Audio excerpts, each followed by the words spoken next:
I did double order shades once. However, not this time.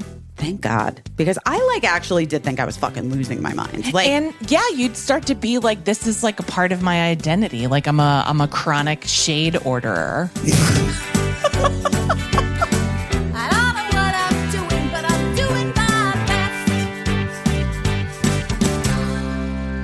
Hello. How's it going?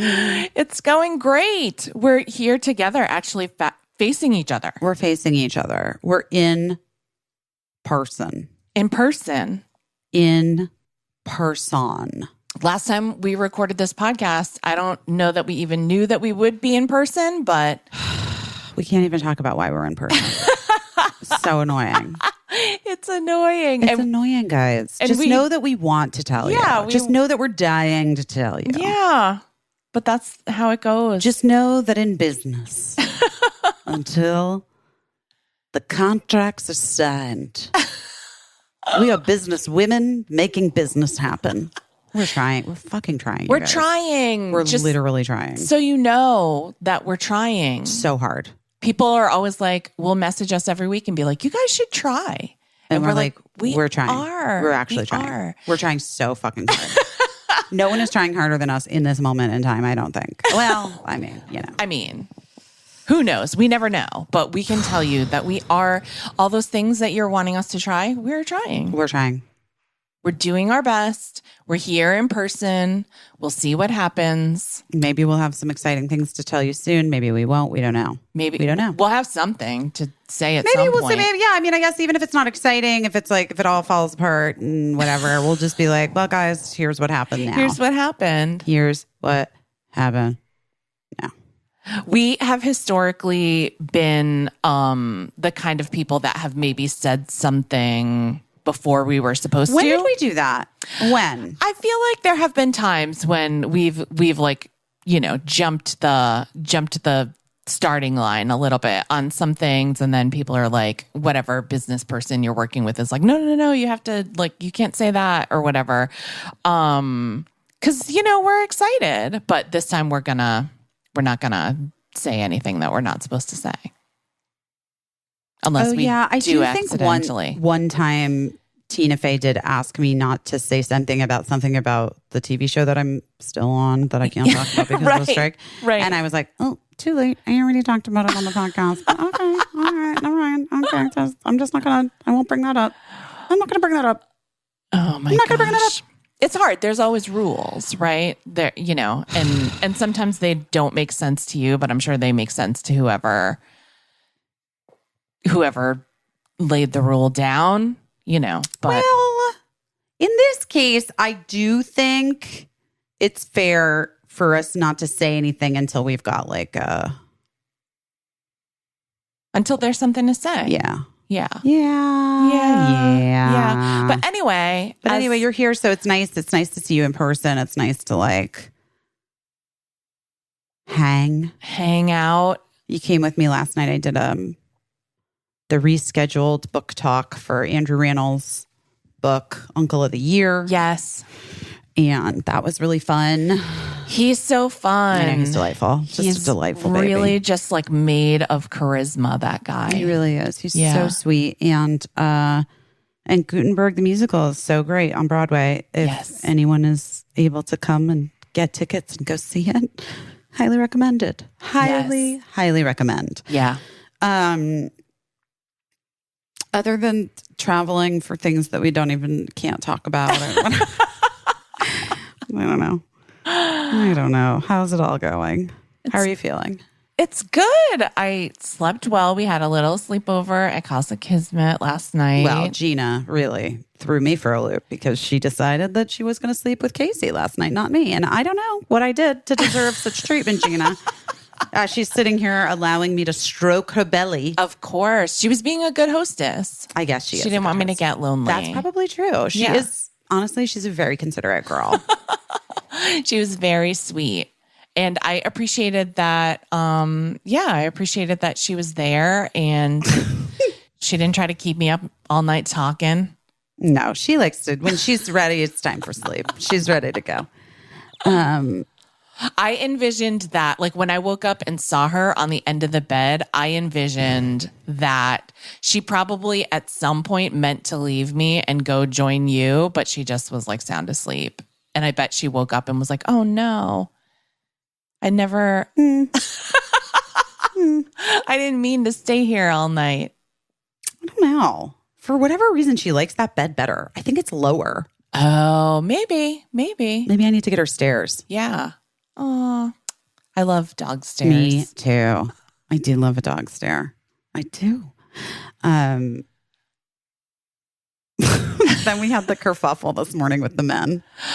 Oh so my you guys, goodness! If you want, I did do this. I did put this on my Instagram stories, but if you didn't see them, I'm just going to tell the story. I guess we have a few things to talk about. So yesterday, Birdie went back to school. Kirsten was at the apartment. I had asked her to like come make sure everything was settled for Caissie to come to arrive to stay here and everything. Yeah. And she calls me and she's like, hey, so you ordered shades from the shade store, new shades from the shade store. And I was like, I did? And she's like, well, they're here. They're delivering them right now. And I was like, oh shit. Oh, okay. I did. And she's like, yeah, they're here and they're giant and it's giant. And I was like, oh, I did? And she's like, yeah, I don't know. Was this supposed to be for the bedroom that there are already shades in? Or what is this for? I was like, I literally don't know. I don't know what window it's for. I don't know. Every window has shades. I literally don't know what I did.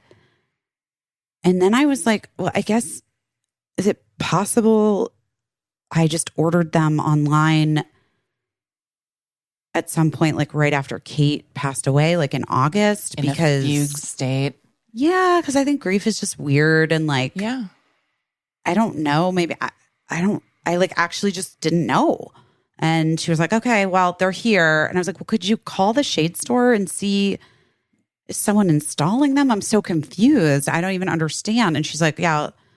So she called the shade store and she called back. She's like, they're coming tomorrow between 8:30 and noon or something like that. And I was like, oh, okay.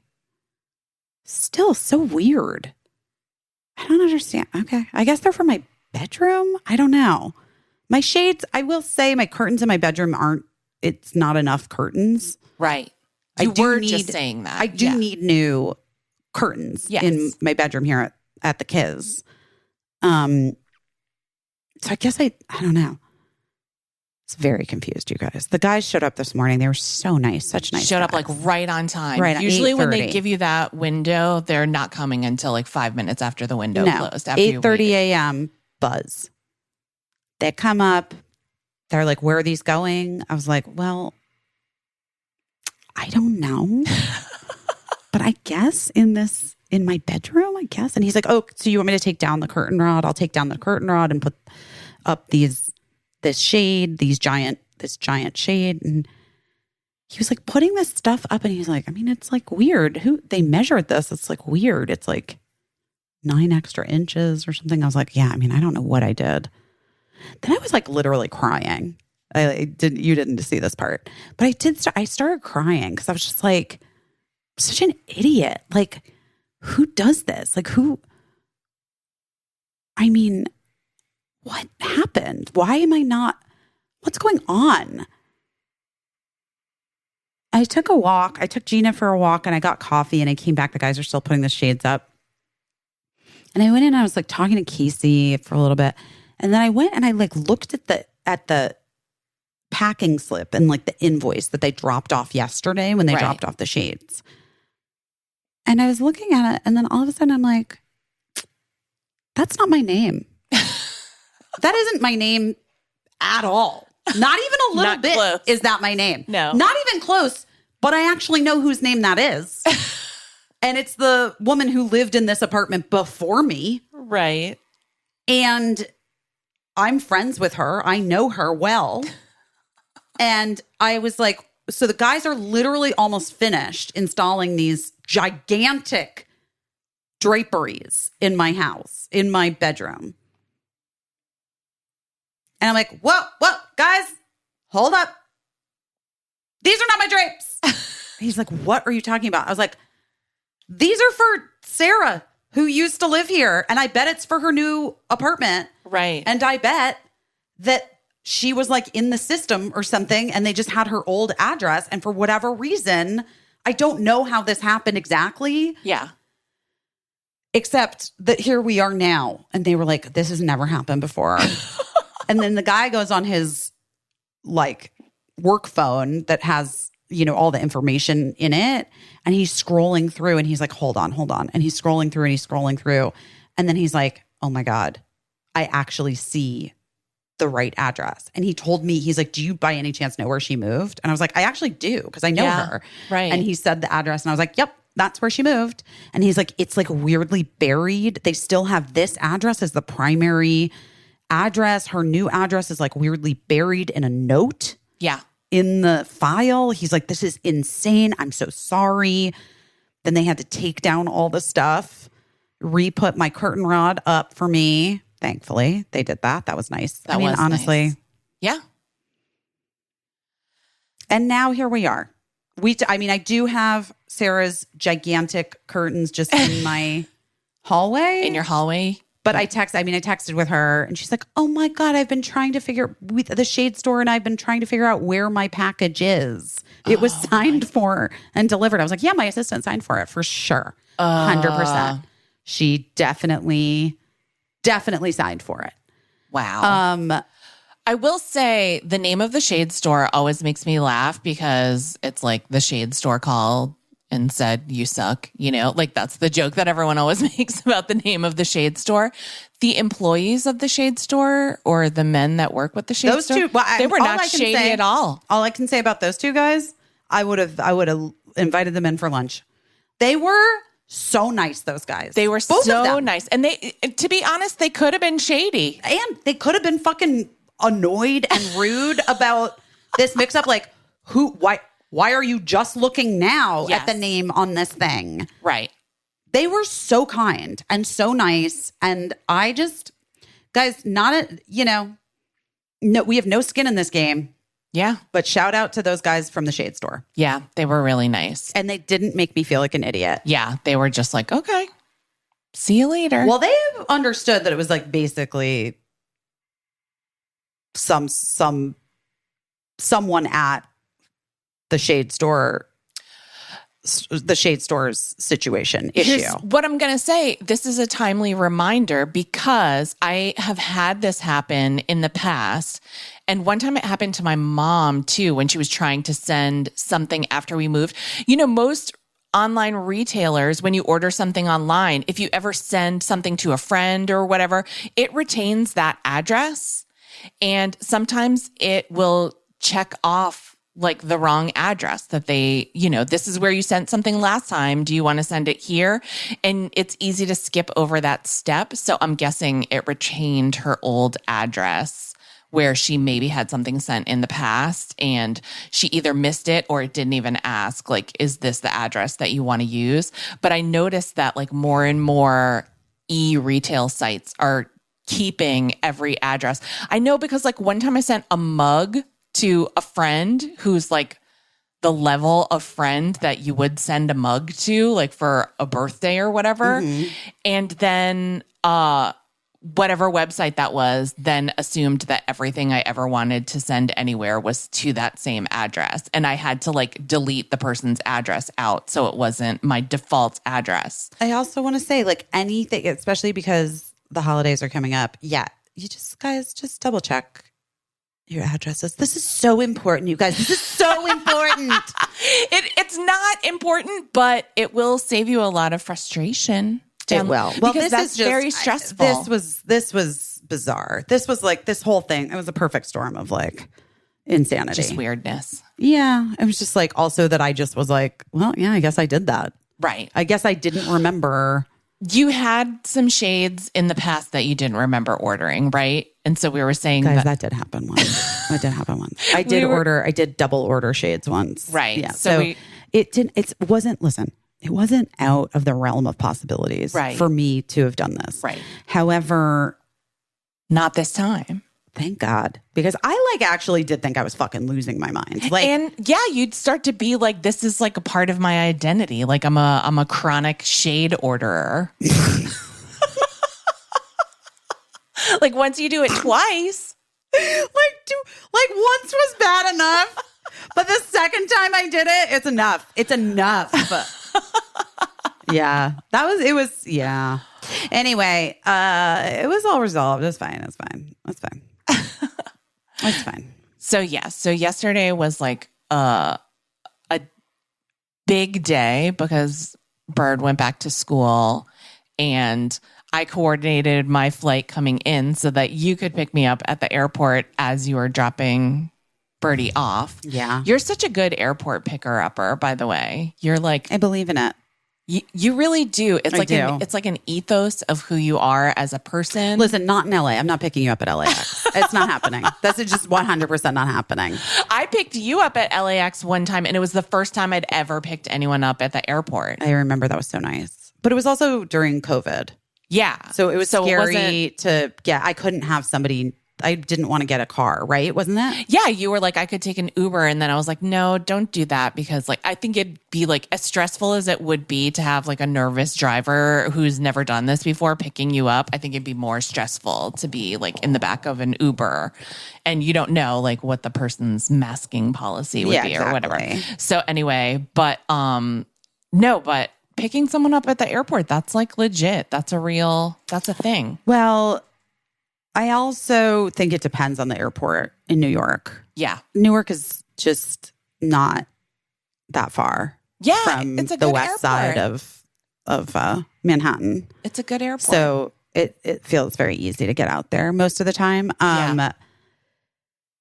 Yeah. But like the rest of the trip with Birdie, I have to say was really nice in so many ways. And like I do have to forgive her and myself, but you know, she was very jet lagged when she first got back. Yeah. And I like sort of forgot that that's like an actual thing. Yeah. And she was really also, there was just other stuff going on like with her friends back here that I didn't really know was happening until a little bit later. That was kind of heartbreaking. And like they were just kind of not knowing how to deal with. I think that they have a couple, like her really close friend was feeling like really abandoned and sad that Birdie had chosen to go to boarding school. And so then this was the first time they were going to see each other. Yeah. And she just wasn't.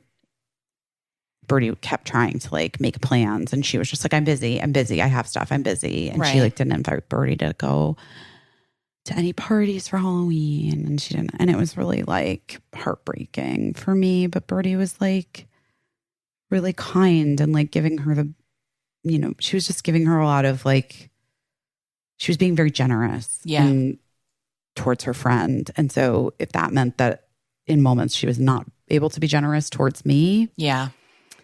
I think that that's kind of like what being the parent of kids and teenagers sometimes is as a mom. Oh, 100%. You just have to take it, you know?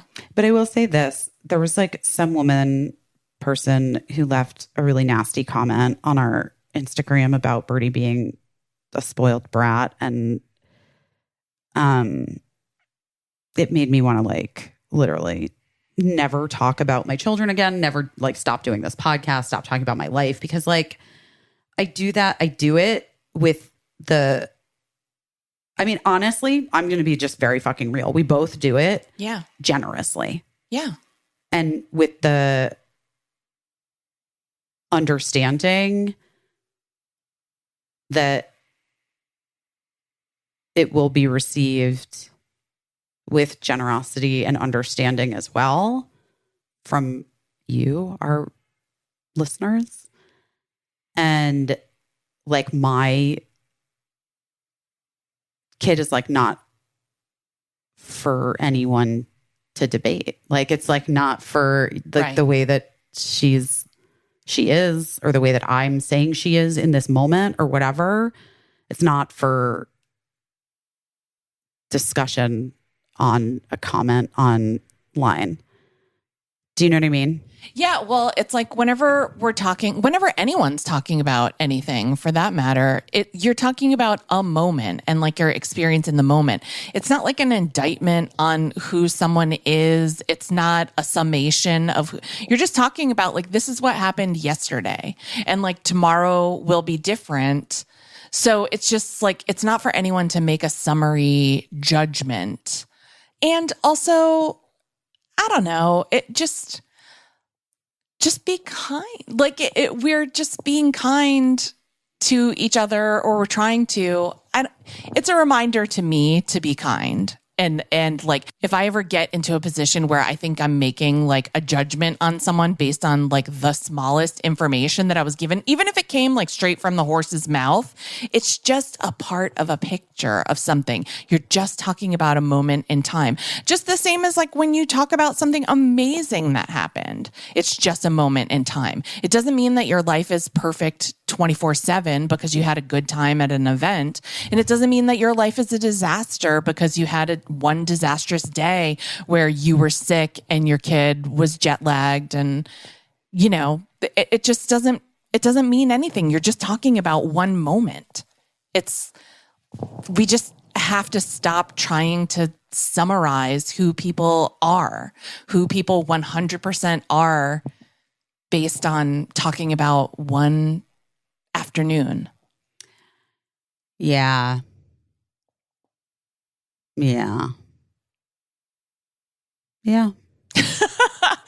I think that we think of the podcast as like we're talking to each other, we're friends, and we think of we're talking to all of you who are also like our friends. And, you know, when you talk to friends, you don't qualify everything. You know what I mean? Like your friends, they know you and they know like, oh, I'm just like blowing off steam about this thing that happened in my house or whatever. And this is what happened. Like, this is the real truth of it. And this is the honest picture of like the situation as of yesterday. But like when you're talking to your buds, like it's a group chat or whatever, you don't have to qualify everything by saying, now I want to be clear that, you know, I love my husband, even though I'm complaining about this thing that he did. You know what I mean? Like, I don't have to say that when I say something that happened between my husband and me. You know, you guys know that I love him or whatever, you know, so it's just, yeah. Like, well, it's like we were saying, some things go without saying, but there's always going to be someone that, you know, thinks that they know. Yeah, I guess so. I don't know. I feel like maybe I've been like naive and lucky, you know? Yeah. And I don't fucking know. I don't know. I talked to Mark about it, you know, like it's complicated. It's complicated, like even,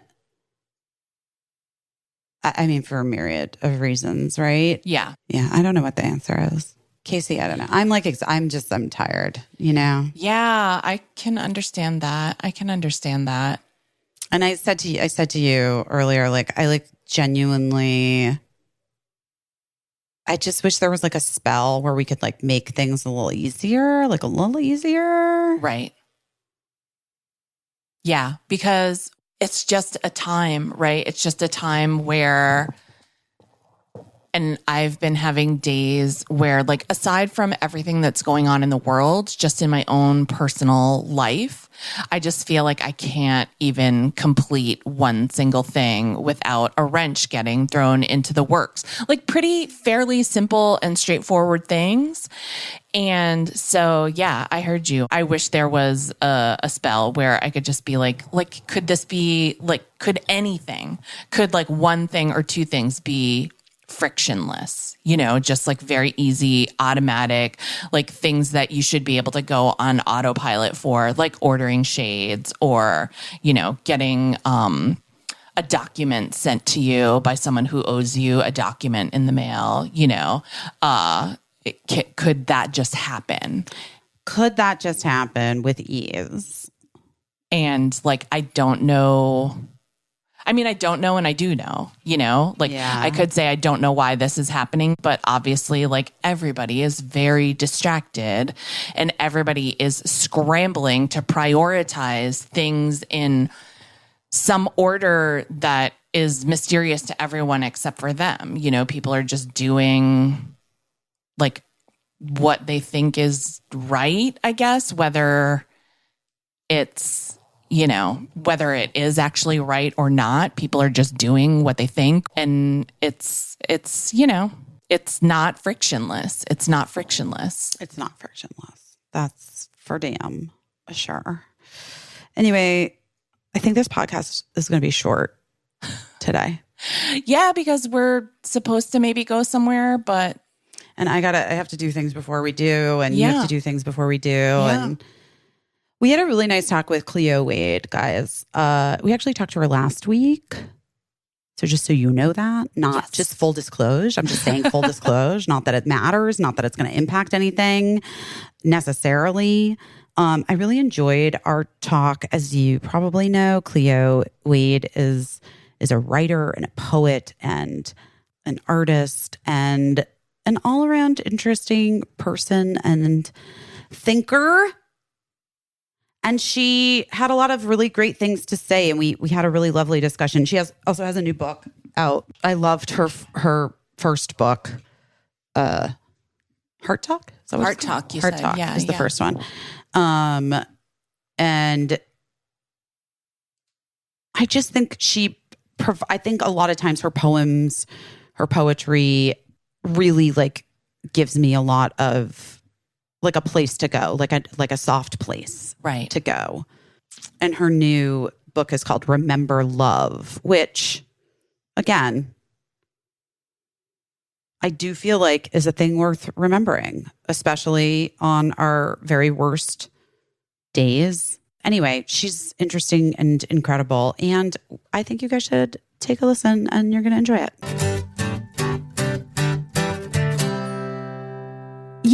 I am very frequently looking for ways to get better gut health, improve my metabolism, fitness, and my skin and my hair. And recently we started using Armra colostrum. You love it, right? Yeah, it's so great. I'm always looking for something to help me strengthen my immunity. Armor's just an easy way to do it because I'm not willing to really do anything that's difficult, So Armra colostrum is a powder and you mix it. Yeah, just mix a little drink. And you drink it. And it's a proprietary concentrate of bovine colostrum that harnesses over 400 living bioactive nutrients that rebuild the barriers of your body and fuel cellular health for a host of research-backed health benefits. It strengthens immunity. It ignites metabolism. It's anti-inflammation, guys. That's for me. I feel like I'm inflamed by everything. Always. Yeah. I'm constantly inflamed. But not when Armra is in my bod. It's wholly natural, sustainable, and was developed with the highest integrity from start to finish. Sustainably sourced colostrum from grass-fed cows from a co-op of dairy farms in the U.S. They strictly source only the surplus supply of colostrum after calves are fully fed. And unlike most colostrums, which use heat pasteurization that depletes the nutrient potency, Armra leverages their proprietary cold chain biopotent technology. Whoa. Innovative process that purifies and preserves the integrity of hundreds of bioactive nutrients while removing casein and fat to guarantee the highest potency and bioavailability of any colostrum available on the market. Wow, wow, wow. For results you can see and feel. I appreciate that they do all that. Of course we do. We have high standards. We expect our colostrum to have high standards as well. Whether it's like fortifying your gut health, whether it's fitness, performance, and recovery, you think you should give it a shot. Colostrum has been shown to improve fitness endurance by 20%, decrease recovery time by over 50% after intense exercise, improve stamina, and specifically build lean muscle mass. Those are all things that are on my list, my to-do list. Always on my list. Guys, we've worked out a special offer for you, our audience. Receive 15% off your first order. Go to tryarmra.com/busy or enter busy to get 15% off your first order. That's tryarmra.com/busy. Ooh, my little Pax is fully charged. I can see it sitting over there, just waiting. Just waiting for you to hit it. Just waiting for me to hit it. You know why I love my Pax? Why? So many reasons. Number one, because it's safe. Like I know that they invest in teams of expert engineers and chemists. So I feel like it's safe. There's safety involved. They're the only cannabis brand to have an in-house toxicologist. Yeah, responsible. It's responsible. They subject their products to twice as much testing than the average cartridge, and their oil batches are tested 4 to 5 times before being released on the market. Guys, all of that makes me feel like, okay, I'm getting high, and I know that this is like, and it's good. You're getting I know it's high going to like be an good. adult. You know what? I am getting high like an adult. I am. And the thing I love about Pax too is it like goes with you wherever, right? Right. It's like, it's with me. If I start to feel like panicky, because a lot of times the weed for me, a lot of times, guys, it's more about just chilling me out a little bit as opposed to like taking an edible, for instance, and then being like, whoa, man, because you just don't know what you're never getting. know. Well, I'm sorry, but with the edibles, sometimes you like think you know. It's like the real world. Like you think you know, but you have no idea. You don't. You know, because like then all of a sudden you're so high and you're like, I can't speak. What There's am I nothing gonna worse do? than getting higher than you meant. Exactly. To get, because you can't go back. There's nothing to There's be done. no going back. Right. But with Pax, the greatest thing is that you get just as high as you want to get. Like you know how high you're getting. And then if you need a little bit more, you got a little bit more right there in your pocket. You got a little bit more. Right there in your pocket. I really appreciate it. I use it as a substitute for wine and other alcohol. I'm just not that into drinking at the moment. And so it's nice to be able to have, just a little nighttime treat to take the edge off and relax a little bit. And it doesn't have carbs. You know what I'm saying? Oh my God, Caissie, you said it. She said it, everybody. She said it. I'm saving my carbs for other things. So, I feel that. I feel that deeply. I mean, I enjoy both, but especially like for me with like the anxiety and like just trying to chill out. Yeah. Alcohol is not the move. Not right. the move for me. Right. But I also love Pax because they invest in real social impact. Yes. Like social reform, sustainability, safe access for cannabis, and a more equitable future for everyone. Yes. So this year they launched the Peace by Pax initiative, which aims to impact over 1,000 patients in need of cannabis as medicine.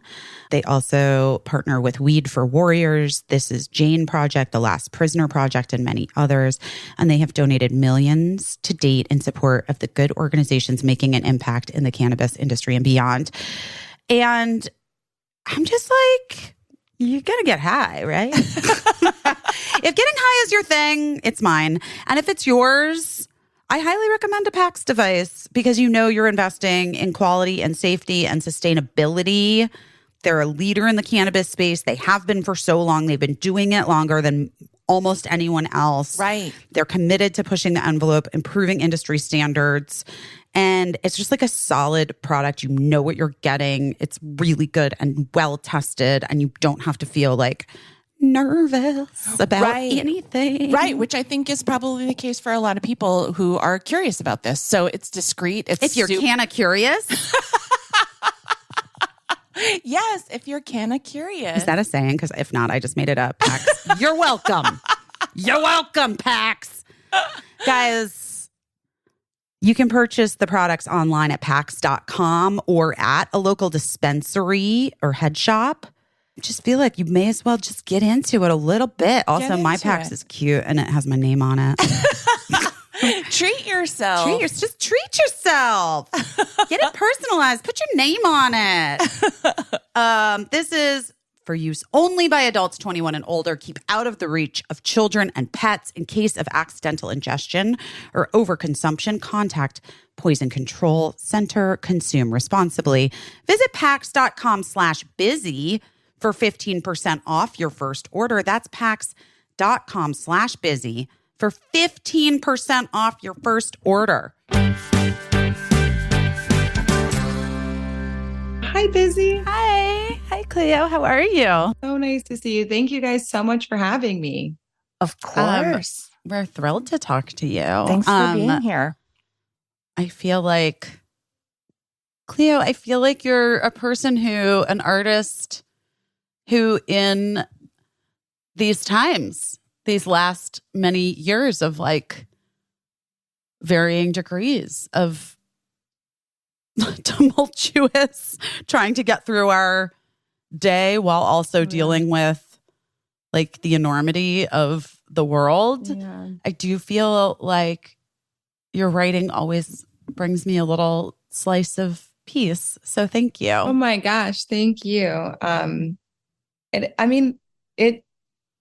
It's really crazy because I feel like most of the time people are, they love to say like, well, is this the worst time in history?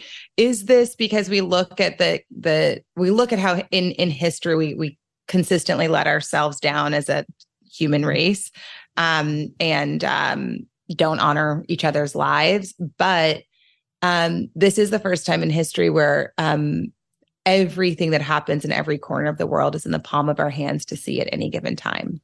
Right. We were just talking about this last week about how while this might not be a unique period in history, we're viewing it. Or, by the way, or unique atrocities. I'm just going to say. Yeah. Right. Truly not. We're viewing it in a way that we have historically never experienced before as humanity wide. Yeah. And we could wonder if our, our brain is a operating system, and we could wonder if our brains are able to actually process this. Right. And so I thank God for art, whether that's a television show or a book or a play or a poem, because they may be the only outlets that give space for that background processing to happen, where we can focus in on joy, or something our brains really do know how to digest and light up around, which is kind of the things that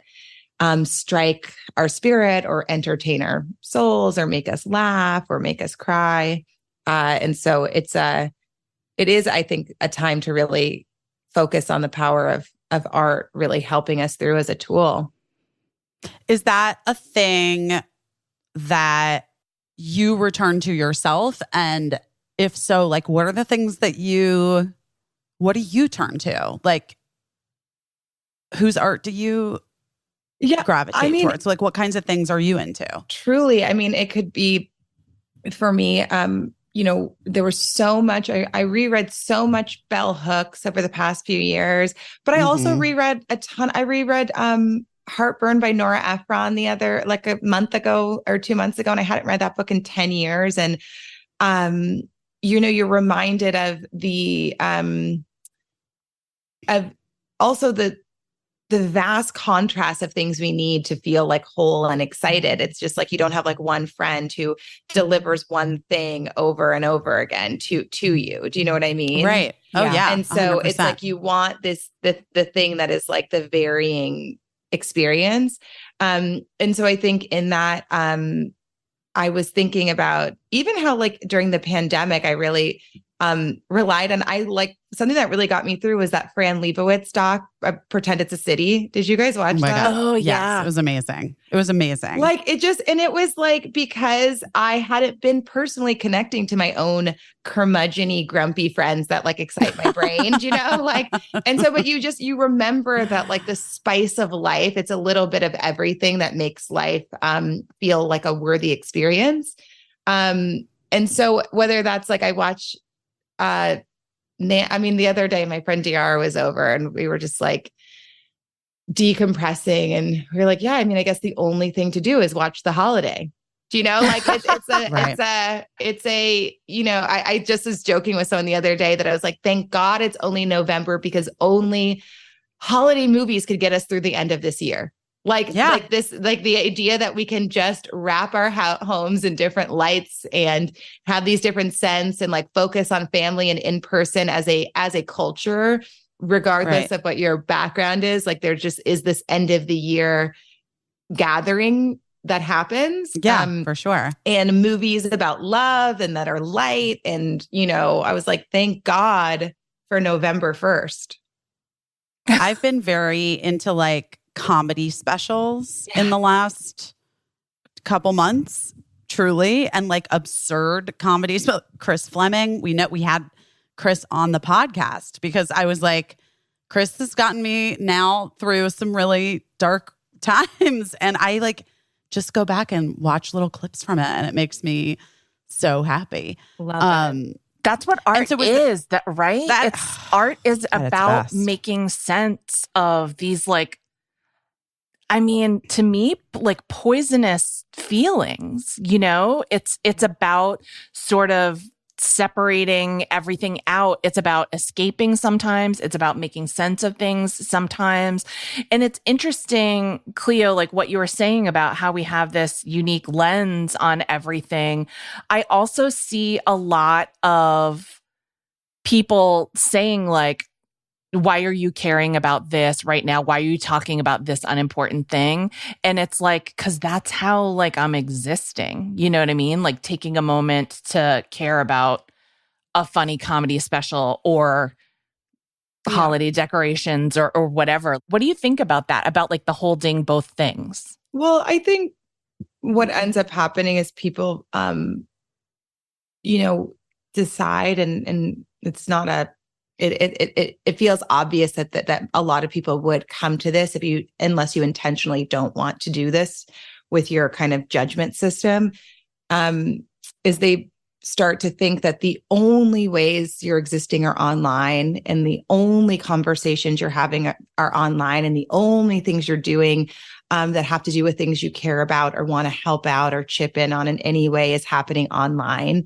And of course they do, especially after years of being in the house. But you know, I'm sure you both know what it's like to say like, yes, I could have the post be effective about a candidate I care about, but nothing's quite as effective as like going down to the state, knocking on doors, which is why we do that. Right. And there is, or, you know, nothing's more effective than just making sure you go to that event or help out in different creative ways. You know, like I could say that I didn't necessarily, maybe I didn't post as much for like Joe Biden and Kamala Harris, but I made t-shirts for their campaign, and, you know, we help in other ways, or, you know, you support in other ways. And I think that it's very unhelpful to feel that the only way that we can show who we are or be all of who we are is in the online world, because it's not the real world. And it's not the place where every type of conversation is helpful, because it's not a conversation. It's a sharing space with blocks for comment. And that is not actually dialogue. And for some things, especially things that are complicated or really hard to talk about or really emotional for people or really crazy making for people or really triggering for people, you need safe spaces for dialogue. That's why your therapy doesn't happen in the middle of, you know, a town square or like the cafeteria hall. You go into a quiet place and you talk. That's why if you're having a hard day, you say to your friend, if you call them, hey, can you talk right now? What you're really saying is, do you have space to be the listener I need for this hard time I'm having? That really makes sense. I really think that is so beautiful. Cleo, I'm going to cry. But only because it has gotten away from everyone. That piece has really gotten away from everyone. And we talk on our podcast, we've talked a lot about third places, you know, the idea of the third place going away, where people don't have even the community in which to have complicated, delicate conversations with honestly strangers or possibly strangers or people that they kind of know. And I think that we're really, all of us culturally, definitely suffering for that because it's apparently very easy for people to type to someone a thing that they feel in the moment. Well, it's also very easy to misplace your pain. We all know that. I mean, we all know that we don't want to like get frustrated with our kids when it has nothing to do with them and has everything to do with like a work disappointment or the lack of sleep we had or the this or the that. Like, you know, so we all know what it's like to have, you know, a misplaced pain, suffering, and place it into like a reaction to a loved one or someone we think we know, or, you know, I remember once saying to Simon, my partner, because he was getting kind of like a little like saucy. We were like in the back of a taxi and he's like, no, sir, like, can you need to, and I was just like, you got in the car 15 minutes late. You cannot make that his problem. Like, you needed to leave room for error of like the turn or the not turn. Like, that cannot be his problem. Like, this is misplaced, like directed inward, like you plan better. Like, you know, it's like, and so I think, but we all know what it's like for someone to like represent the symbol of their, like where their anxiety can just gravitate towards really easily. And it's obviously that's the person. They're the reason, this guy, this taxi driver. Right. But that's just where your anxiety wants to attach when you don't create a pause for an inward experience and accountability structure. Right. It's so smart that you're saying that because, you know, Busy and I were talking about this last week a little bit, like getting, you know, when people are like, how could you think this or how could you say that? When I'm like, I don't think you know me like you think you know me. And also, I don't think I said or did the thing that you're saying. But I keep trying to remember it's the same thing I always told myself about my kids. They fall apart where they feel the safest. Yeah. And you know, whether that's in the back of a taxi or to like someone who they're like, no, I'm saying this to you because I really like you.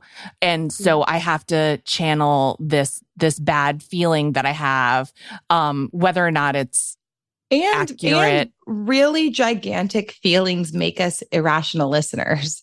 And that's really important to remember, you know? Right, so right. Like that is, you know, like filters are not just something you're like swiping on your photo on like Instagram. A filter is like the ways in which you process and see the world. And some people are seeing the world and feeling the world, which is really important to remember, through their own trauma, through their own fear, through their own pain. So the best you can ask anyone to do for themselves is say, pause. Like, can you just pause? Can you just pause for processing? Because most of the people, whether they like you or not, are in a way subconsciously trying to process through you. And we have to present boundaries to make that impossible for others to do, because it's not going to work, A, and B, it's not really going to help anyone. And it certainly won't help us to reconcile if there's a fracture. Right. Totally. Cleo, I feel like you could be a really amazing therapist. I do too. I really think you could. And people say that to me sometimes too. And I always think it's like the best compliment. But it's interesting to me because you have, like, to me, it seems like you have the mind of a therapist, but you're like putting it out there through art. What was the moment where you were like, I can reach a lot of people and I can talk to a lot of people? You know, I think a lot about the, that kind of old idea you hear all the time of, if you do what you love, you never have to work a day in your life, that kind of thing. Yeah. And while I definitely feel like I have to go to work a lot, but when it came to finding the pathway into what would make the work worth it, because, you know, I'm not from like, particularly as far as like socially how we value achievement. I'm not from like a high achieving background. Like, I'm from New Orleans. Like, we value dancing and food. And like, and like having a big lunch. And like, I never saw people have, like, I never met a workaholic. Like, I think I had one parent in my whole childhood who I knew what they did for a living because it was my best friend's dad who had worked in politics. So, and I basically like lived at their house. So I knew that he was the lieutenant governor. And then I knew he became the mayor because we knew that. But I couldn't tell you what another one of my parents' friends did. I knew they went somewhere and they went to work, but this idea of like, I think especially living in spaces like New York or LA, where like what you do is such a big part of who you are. Like I really couldn't tell you what their jobs were. Right. And for my parents, like my parents' entire life revolves around like what they socially want to be doing. They would make just enough so that my mom could afford her dues for her Dolly Parton dance club. And they like march in a fucking Mardi Gras band every year, like a Mardi Gras parade every year. Like, and she was like, before she was in the Dolly Parton group, she was in one called the Disco Amigos until we were like, is this appropriate? Like, no, like, and so it was like, that is the value system that I grew up in, which is like, I didn't go to school to go to Jazz Fest. So like, it always made sense to me that like, I literally cancel my work and everything I do for 2 weeks, take my kids out of school and go to Jazz Fest. Like, yes, my parents did that to me. I mean, we canceled school during Mardi Gras. We like, it's not that is what we like. And so I think for me, when I thought about, obviously I knew I had to work and I have an energy for like big goals and big dreams. And so I knew I'd get a job and I knew I wanted to live in New York. But when I thought about like, well, what was my, like the job I thought could sustain me, I really thought about, what did I think I was so good at that it could like integrate into or feel worth time away from my friends or my kind of social and community spaces? And then I realized that it was actually just extending my social and community spaces. So when I sit down to write a book, I don't think about like, okay, here's the 10 things I'd like to teach or share. I think about, here's the 10 things my friends and I talked about. And these ideas were really, really helpful.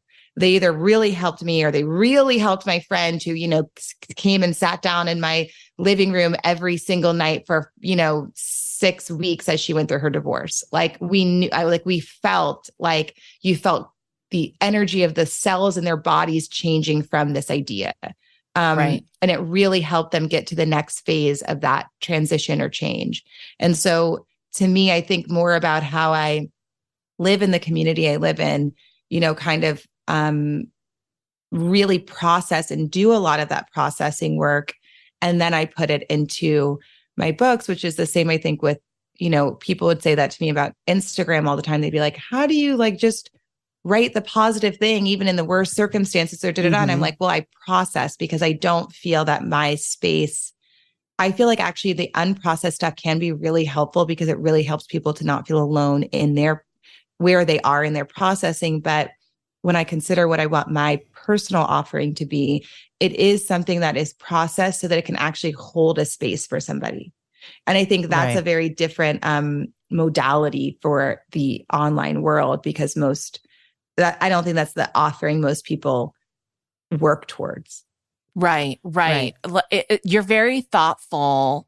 And I'm so happy that you keep bringing up the idea of processing something because this might be controversial and it might even sound meaner than I mean it to mean. And because I never want to be mean to anyone, but I do think we let ourselves off the hook for processing things a lot by just saying like, this is how I am and this is how I am feeling. And just putting, I think that you have to kind of hold yourself responsible for processing your feelings about anything. And it's not to say that you can't, as you were saying, convey unprocessed feelings or emotions. It's just that it still is your responsibility to further process them from their original state. And maybe even like check in with the person that you talked to about when it was unprocessed and say like, I'm just letting you know, like, here is where I am now that I've had time to sit with it a little bit. And here's how I'm feeling because, well, that's busy. We talked about people talking about trauma dumping on TikTok, which we're like, that's like a thing that we say to each other now all the time. You're trauma dumping, but I think actually like maybe sharing raw emotion that is unprocessed because you need that outlet, and then not going back to continue the conversation with someone that you like, that might actually be a case of trauma dumping. I don't know. What do you guys think? Well, I think you can do anything you want, and then you have to ask yourself if you want what that yields. So if your greatest goal is to have community, and perhaps even beloved community, and people who love you and see you and want to hold you through a hard time and accept that holding also from you, and they're going through a hard time, then to be in the world unprocessed as a raw nerve will not yield that. And most people really want that. And so I think we have to always consider, does our behavior, and mostly our continued behavior, doesn't have to be just today's behavior, because we all have like moments where we just like freak out, and like that's also a part of friendship, and saying like you're freaking out and it's making me uncomfortable, but you're like, grace belongs in friendship. So grace is, you can freak out, right? If you have a pattern of just freaking out being the way in which you, or like that kind of unprocessed raw nerve, like zero accountability, feeling space, if that's your norm, then you will not have the community like you need to sustain a joyful life, likely. And so it's always about like, okay, does how I feel like I have a right to be get me the greater picture of what I want?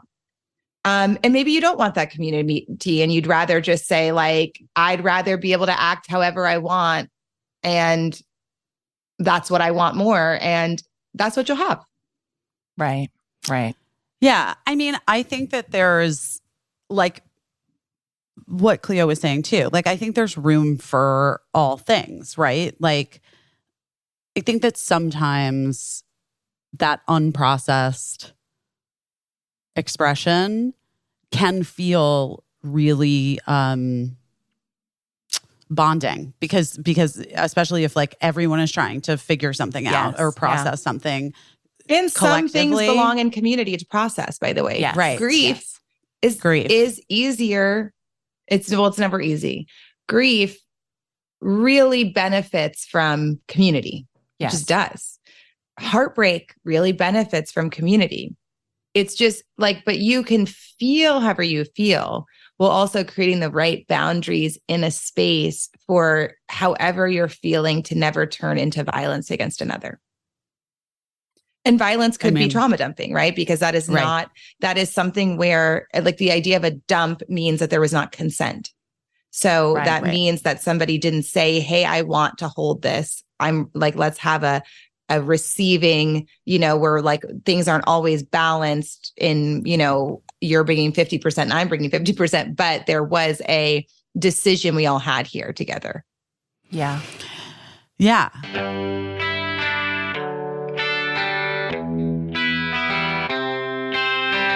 Honey love, my honey. I'm sorry, guys. I do it every time. I brought my honey love with me to New York City. I would hope you did. I would hope that honey love traveled with you. Because, I mean, honestly, on the airplane, is there anything better than honey love? I mean, it just makes you feel like secure, you know? Everything's where it's supposed to be. There's nothing worse than a really uncomfortable bra or really uncomfortable shapewear that gives you gas. You guys know what I'm talking about. But that's why we love Honey Love. They revolutionized the bra and shapewear game. Yes. You don't have to have uncomfortable underwire, bulky fabrics that make you have to fart when you take it off. I'm sorry. It's true, guys. I'm saying things that are true. It's just true. Honey Love's bras feel supportive. They like eliminate the need for underwire because it's like all in the fabric. Right. And it doesn't sacrifice lift. Your boobs look so good. And the fabric is very soft. It's also all very easy to put on. I agree. Which is something that I've struggled with in the past. Yes. There's nothing worse than when you get all ready for an event and then you're like, I'll just hop into my shapewear and next thing you know, you've sweated out your hairdo and your makeup's running down your face because it was impossible to get your shapewear on. I agree. The shapewear is really a game changer for me. They have their best-selling Superpower Short. Yes. Guys, has the targeted compression technology that like gets you where you want it to support. And then it's like a little less compression in other areas. It's like feels great, but it's not like killing you. They have the Signature X. It targets and sculpts your little midsection, doesn't squeeze your natural curves, and it doesn't roll. It does not roll up or down because it has flexible boning hidden in the side seams. It's just as easy to put on as it is to take off. And that is why we love it. Ladies, you should give the gift of comfort this holiday season. Honestly, to yourself. Give yourself the gift. Right. Maybe you're going to a holiday party. Maybe it's a big Thanksgiving dinner. Maybe you're going to a wedding, one of those weddings on like, you know, like a winter wedding. Honey Love is the perfect plus one to your event. Guys, for this month only, Honey Love is giving up to 50% off site-wide. Whoa. Wow. That's a great sale. That's insane. Visit honeylove.com/best20 to shop their November sale and let them know that we sent you when the survey asks. So treat yourself to the best bras and shapewear on the market. Save up to 50% site-wide at honeylove.com/best20 this month only. Inventory is limited. The sale ends soon. So don't miss their best deals of the year after you purchase. They're going to ask you where you heard about them. And I'm going to need you to say us. Busy Phillips is doing her best. Please support our show. Tell them we sent you. It's time to ditch the underwear for good. Thanks to Honey Love. Oh, Kitsch. Game changing. That's what people say about Kitsch. That's what I say about Kitsch. So many games to be changed. So many games to be changed, guys. So many areas in which my game has been changed by Kitsch. I'm never without a Kitsch product on me, on my person. You see me on the street, you come up to me, I'm going to give you a Kitsch scrunchie. I'm going to give you a hair clip. I'm going to pull out a satin pillowcase out of my bag. I'm not even kidding you guys. I love these products so much. They are literally almost always on my person. But listen, whatever your budget, skin type, hair type, Kitsch believes you deserve little indulgences at an affordable price. We love it. I love Kitsch's satin pillowcases. I love the eye masks. They have got the hair caps, great for your skin and your hair while you sleep. The heatless satin curling rollers, you know I love those. Say goodbye to heat damage. They're amazing. But the latest viral craze are the rice water shampoo bars. Yes. Which can improve your overall hair growth and density. And people say they are never going to use bottle shampoo again, and their hair feels and looks 1,000% better in between washes. And I'm telling you, it's great to travel with those things because they're bars. They're not liquid, so you can carry them on. Plus, right now, for a limited time, they have the Barbie by Kitsch collection, and which Birdie was so excited about. And they got Kitsch's best-selling satin pillowcases in iconic Barbie pink. Incredible. Guys, right now, Kitsch is offering you 30% off your entire order at mykitsch.com/best. That's right, 30% off anything and everything at mykitsch, kitsch.com/best. One more time, mykitsch.com/best for 30% off your order. I mean, and I think for me, part of what has happened in the last several weeks, like since the Israel-Palestine situation, war, tragedy, human rights, whatever. Atrocities. Yeah. Atrocity. Has started with social media in particular is a lot of, like I just personally, like I'm not a person that is able to like see a lot of the things that people have been putting up, that it's just not, I can't, it's too much for me. Like I can't process it, you know? I don't know if many people can. I'm like confused a little bit. And I think that's what I'm saying. I'm not clear on on how that helps. But you know what? Something that I think about all the time, my friend Sade, one of my best girlfriends who runs the National Black Theater in Harlem, we talked about this a lot in the last, 15 years of being online, when all of this, violent death and slaying of Black lives would happen. And someone would be like, you have to watch this video of someone getting murdered by the police. You have to watch this. You have to watch this. And we recalled how, in the 1800s, there were lynching picnics, and it was to desensitize you from caring about this body dying. And there would be a true community gathering picnic, and someone would be lynched in the center so that a child could jump rope and have lunch and not know that when these bodies were being, violated and slain en masse, it didn't matter. Right. And so the idea, we always have to walk this fine line of like, well, what are we asking to see? Because what our brains will always do is become desensitized to a violence that occurs over and over and over again. By the way, if we wouldn't have had slavery or the Holocaust or all these other horrible violations of life. There was something that we told the brain over and over and over again about, Jewish life or Black life, or that we say about any type of life right now that is, dealing with this amount of violation and violence, that it didn't matter. Right. So, and part of that is the manipulation of visuals.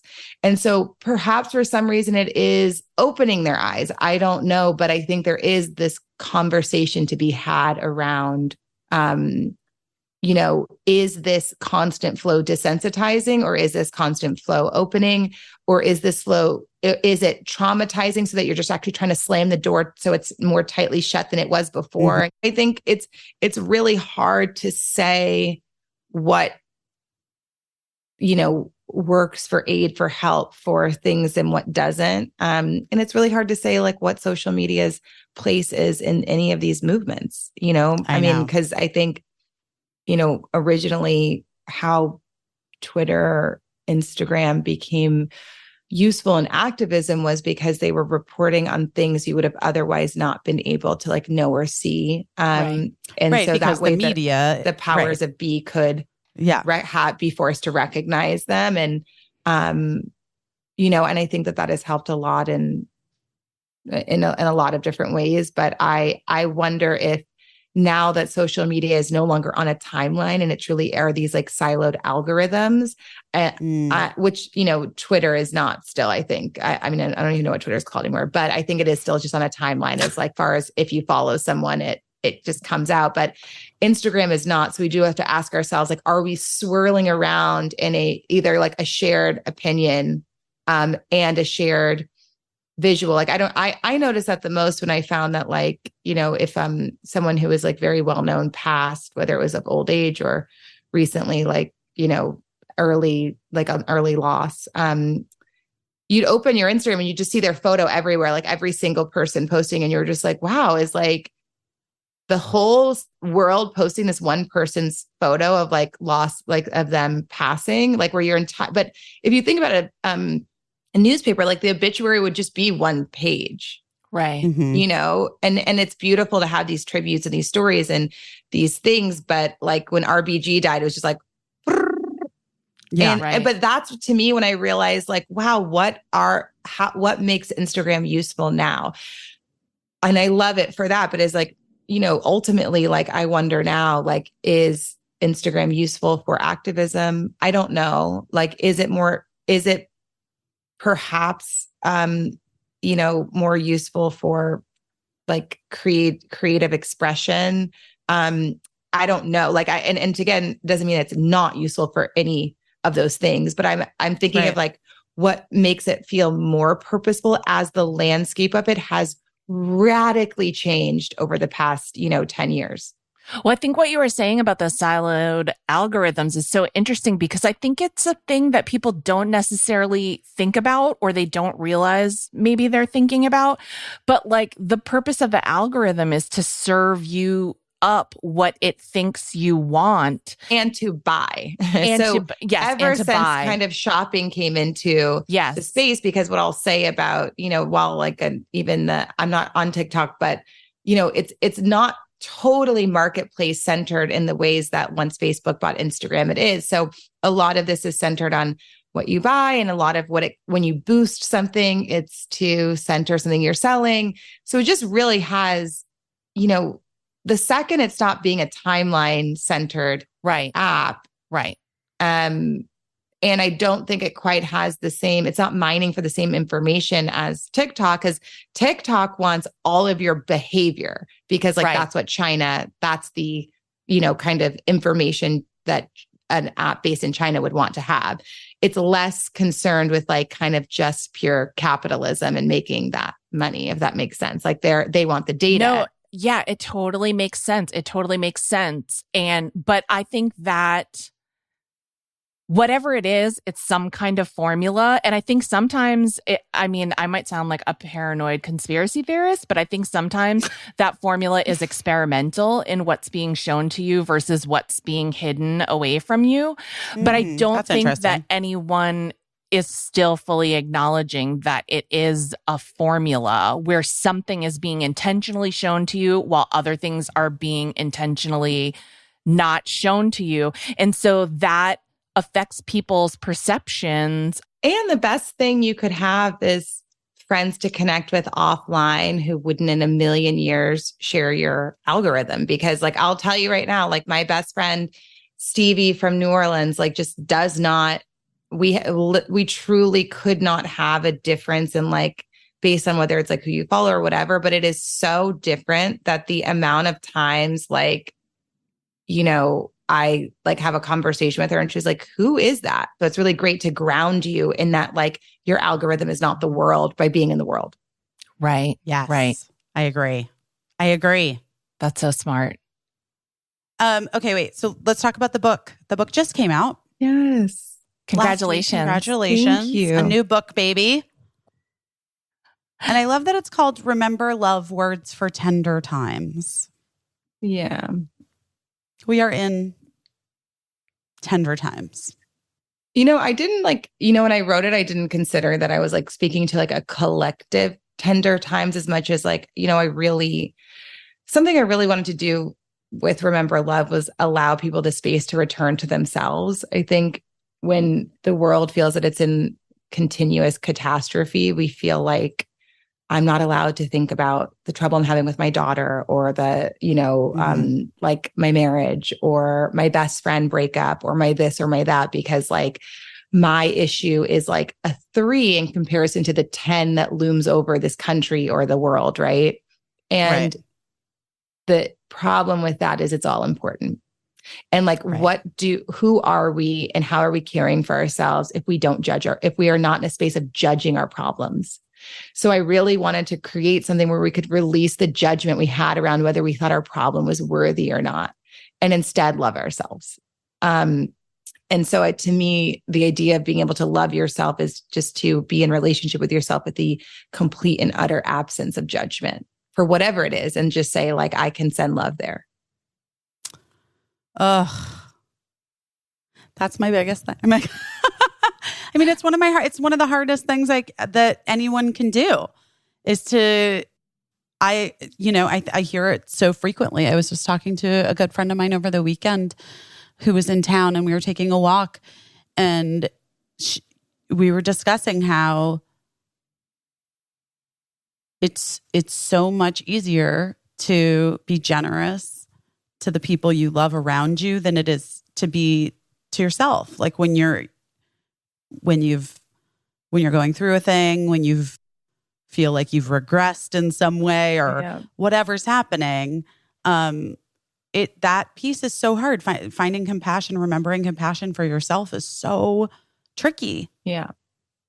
And, I think it's because it's for some reason, the needs of others just always feel louder than our own. Right. And I think so many of us, myself included, struggle to wake up worthy. So we look for external things to tell us we're worthy through ways in which we can deliver or serve them, right? So if you wake up in the morning and you're like, oh, like, even if it's like, I went to the workout class and they told me I did a good job, like, oh, great. There's like a worthiness point. Like, can I get to worthiness by the end of the day? Like, oh, the teacher thought I was a good mom. Oh, my partner just said he couldn't have done it without me. Oh, like the world hearted at this thing I did, right. And so much of that is like and the world tells us, because by the way, like that's how the world, our original algorithms are, magazine covers and billboards. So the world originally told us like, just get here and then you can have this. And we forget that, our kind of love of self and that worthiness is a birthright. And you guys know that from having, kids. It's, like when you watch a child from, 0 to 3 or 4, they just wake up loving themselves. They do not think anything is wrong with who they are. Like they delight in themselves. They think everything. I have a 2 and a 3.5-year-old, and everything they do, they think is fabulous. I know. And everything they do, they think they are worthy of and deserve. They have no shame in their tears. They have no shame in staring in the mirror, laughing at themselves, or like there's nothing. They just don't believe there is. And they have felt that way since they could see their foot and like chew on it. And so, when you witness that, you realize that everything in life is a return to that love you started with. And it's this kind of like shedding and letting go and rewiring of your brain to get to the original understanding that the love is there, like the light is on. I love that. It is really good. It is really good. And then I'm thinking of, based on so many conversations we've had today and that we've had in the past, Busy, I'm just thinking of people that aren't returning to that love themselves and probably aren't also getting any of the external love or feel like they're not getting enough, and how they could probably use some extra generosity too. It's hard. It's hard to get to the nugget of what a person needs. Like, I feel like I'm always asking myself that, but it's hard to know, and it's hard to not be presumptuous, I guess. It's also hard because it's difficult to, if you move really quickly all the time, it's hard to distinguish what is love and what's validation. So are you feeding yourself validations? Therefore, are your relationships that you would call a loving relationship a series of validations? And then at some point, the validation well runs dry, and, the final validation just isn't validation enough, or the person's burnt out validating you, or vice versa. Right. And, as adults, we don't contemplate love because we don't have a culture of contemplation anyway. Right. So, when Bell Hooks would say to us, like, define love for yourself, it's mostly because there's no shared definition of love. So if there's not just that there's this one idea that we all know how to do it, right? Like, you all know that you can ride a bike without training wheels, of what it looks like and what it is. It's there, just is what it is. Yeah. Love is really not like that. And so unless you really contemplate love and what it means and define it for yourself and study it as a part of studying and nurturing and giving to yourself, then you can't understand when it's present. You can't understand when it's not. You can't understand when something is just demanding you call it love and it's not love. You can't understand when something is masquerading as love. You can't even tell the difference between like being obsessed with somebody and loving them, or having like unbelievable codependence with somebody and that being love. Like it's really, but it's actually because we culturally don't give space to like say, well, what is love? How does it function? How does does clarity exist within it? Does safety exist within it? Does community exist within it? That's so interesting. You said a bunch of really important things right there. If you're so good with putting a concise point on something, do you have like a short elevator pitch of what love is to you? I really think that it's hard. even if I did, I don't know that I would share it in a concise way, because I also feel that like this idea that we've become this culture of hacking everything is also really unhelpful. Right. Because I don't think you can hack love, and I don't think you can hack heartbreak. When your heart is broken and you are in pieces, you need time, and you need people who love you to be gentle with you as you put the pieces together. And that is the only things that will be helpful. And they're not answers. They are just helpful parts of the process.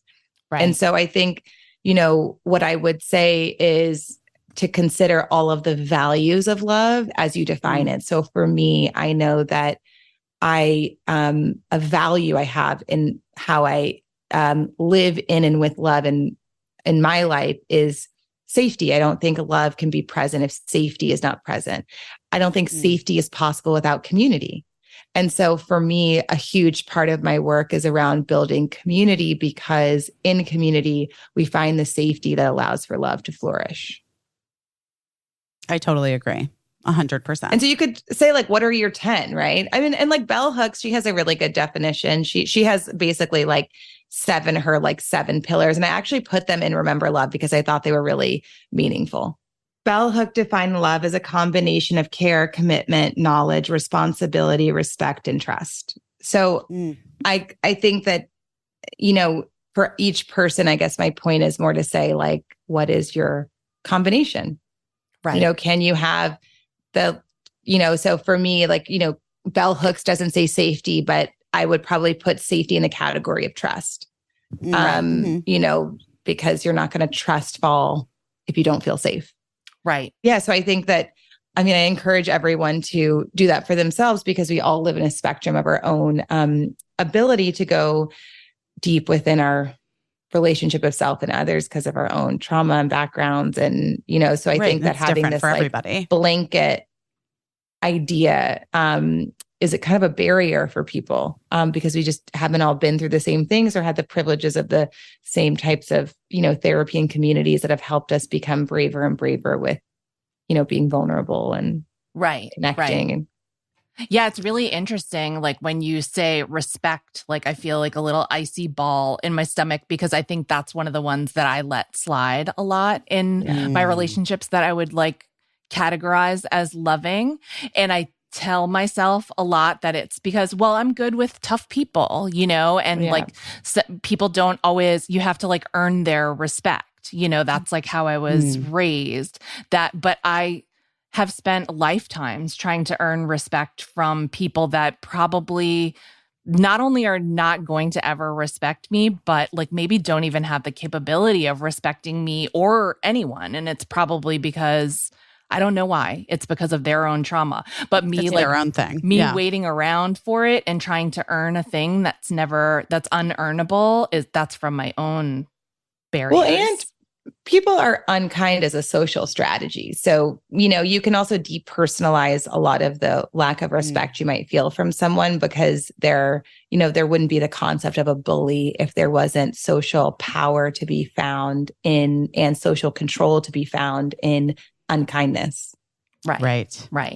And one thing I have learned, which is like neither here nor there, but I'll throw it in because now I'm so old and I've been at this for so long, is that like if someone makes you earn respect forever and ever and they finally give it to you, like congrats, but they will also take it away just as quickly as they gave it to you in that one whimsical moment, So like it's not even as I am in this stage of my life now, I didn't even realize that someone could just give you respect like from the jump. And that's like a wild idea, but it's true. And it's something that I wasn't even familiar with for a huge part of my life.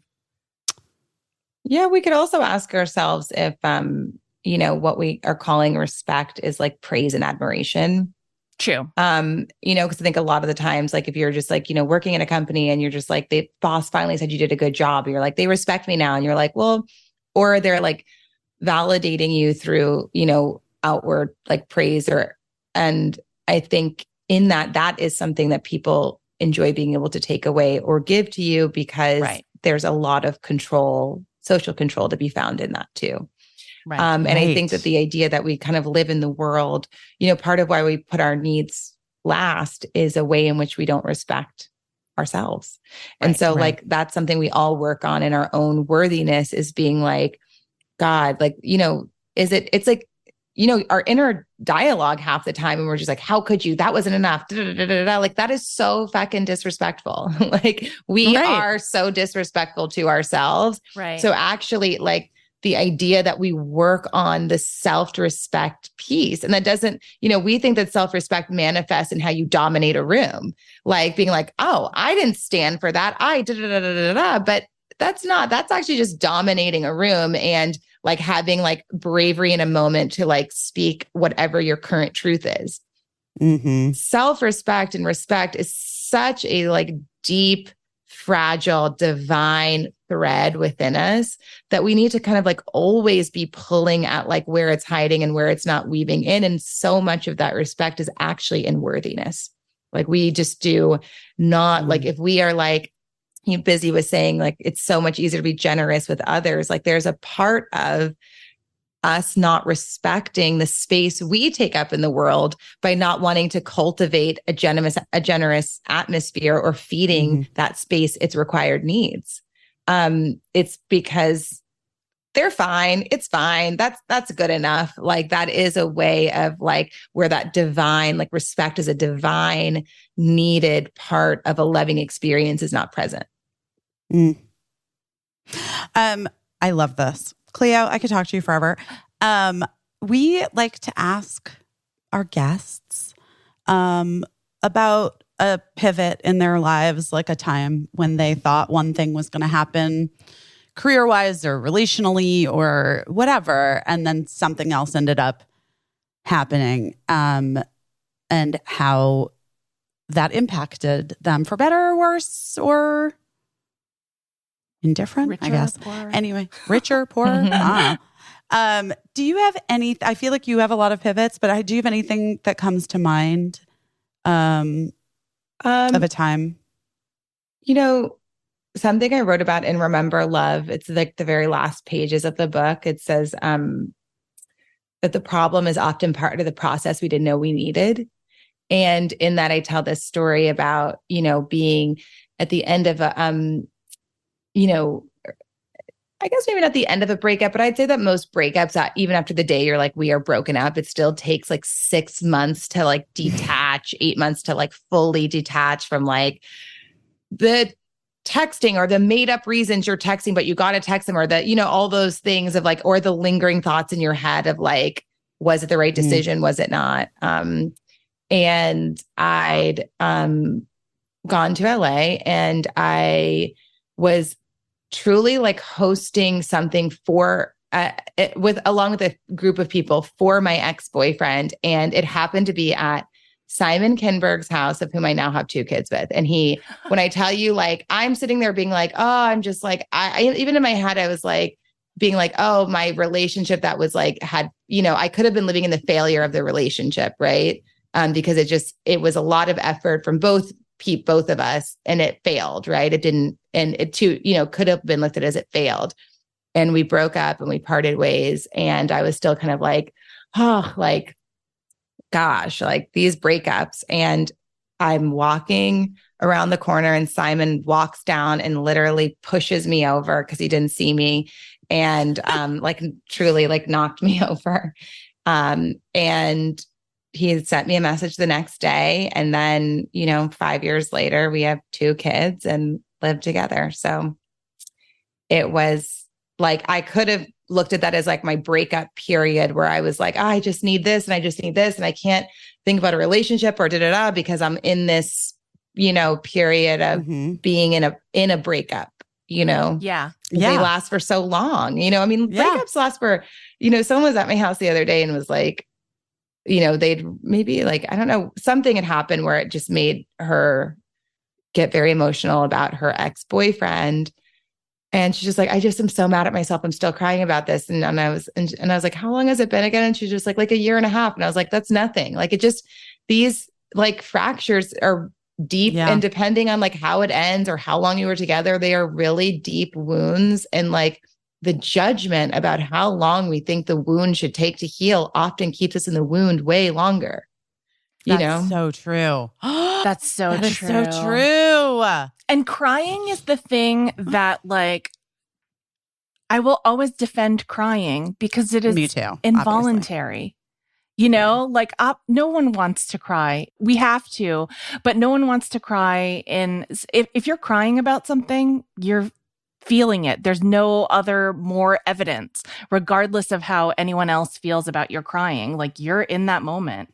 And it's needed. There's not a living thing that doesn't have a like deep ancestral, quite serious relationship with water. Like, your whole body is 80% water. Like the earth, like the only ways in which your street would have been cleaned for thousands of years is because of the rain. Like, we need these things to detoxify even the earth we live in. So like, why wouldn't we respect our body's natural experience of releasing water?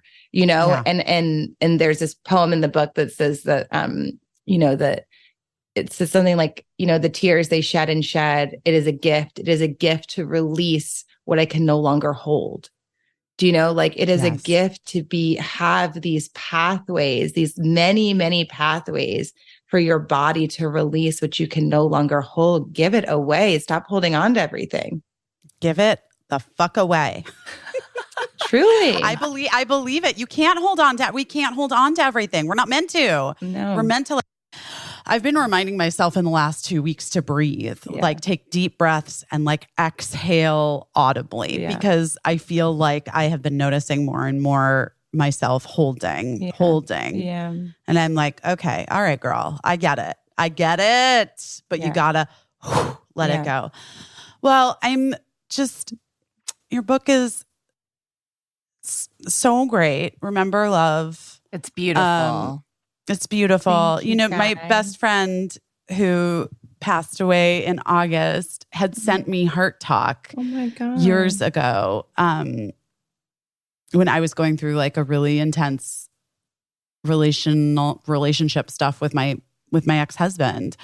And I knew you like through social circles and activism and baby to baby, like work stuff. I mean, just like other stuff. But I remember when she sent me Heart Talk, and it really helped me. Your words really helped me. Oh my God. Thank you. I'm sorry grateful for your loss. It's still so fresh. I'm sorry. It's so fresh. I know. But But part of the reason why I'm even bringing up my sweet Kate is because I feel like, I'm going to be honest, this book couldn't have come at a better time. This new one. So thank you for being here. Thank you. Thank you for having me on. This was such a delight. So appreciate your time. And I love the premise of your pod so much. And also, like, because you get, now that podcasting is really the center of storytelling, you do so many podcasts when you're releasing a book or bringing something into the world, as you know. And it was really amazing to have the blurb you wrote about the origin of the podcast. So I want to thank you guys, because it really did make it stand out as far as like, the space you're holding, and it felt really intentionalized. And that's not every podcast. So thank you. Oh, what a nice thing to say. Really Thank you so much. It was so nice to see you again. And just everybody, if you follow Cleo on Instagram already, I'm betting everyone listening to this already follows you. But in case you're not, that's a fun follow to try to add to your algorithm that we talked all about. To your toxic algorithm. Yeah. See where it shows up. See how it shows up. We don't know. Yeah. And remember, Love is out now. So you guys go get it. Do you read your own audiobooks? I do. Yeah. Oh, good. I assumed you did. A lot of people are fucking into audiobooks these days. Yes, they are. But it does. The cool thing about an audiobook is, like, especially if you're someone who walks for peace of mind, it's a really nice way to, like, you can just, I don't know, listen to like a Joan Didion book on a walk in your canyon. And it's like, or you could just listen to Mary Oliver as you go. And I think we all get into that point where we get a little fatigued with like our playlists even, and like what we're listening to and what would actually be soothing. And so it's really cool. Like, and that's why podcasts are also so great. But I think adding, that book you've been wanting to read forever to something that you're also just like doing to get blue space or whatever they call it is really cool. I love that. All right, Cleo, well, have a wonderful rest of your day. Bye, y'all. Thank you. Bye. All right, Thank you. Athletic Greens. I have to do it, you guys. AG1, we love you so much. We just love you, AG1. You might know a little bit about AG1 because we've been talking about them for almost 4 years. Yeah. Since they're like day one. Since day one. They are day one. Ride or dies. And one of the reasons I'm so happy that we're still together is because I just love the product so much. Well, that's right. And we drink it almost every single day. You drink it daily. Every day, my whole family.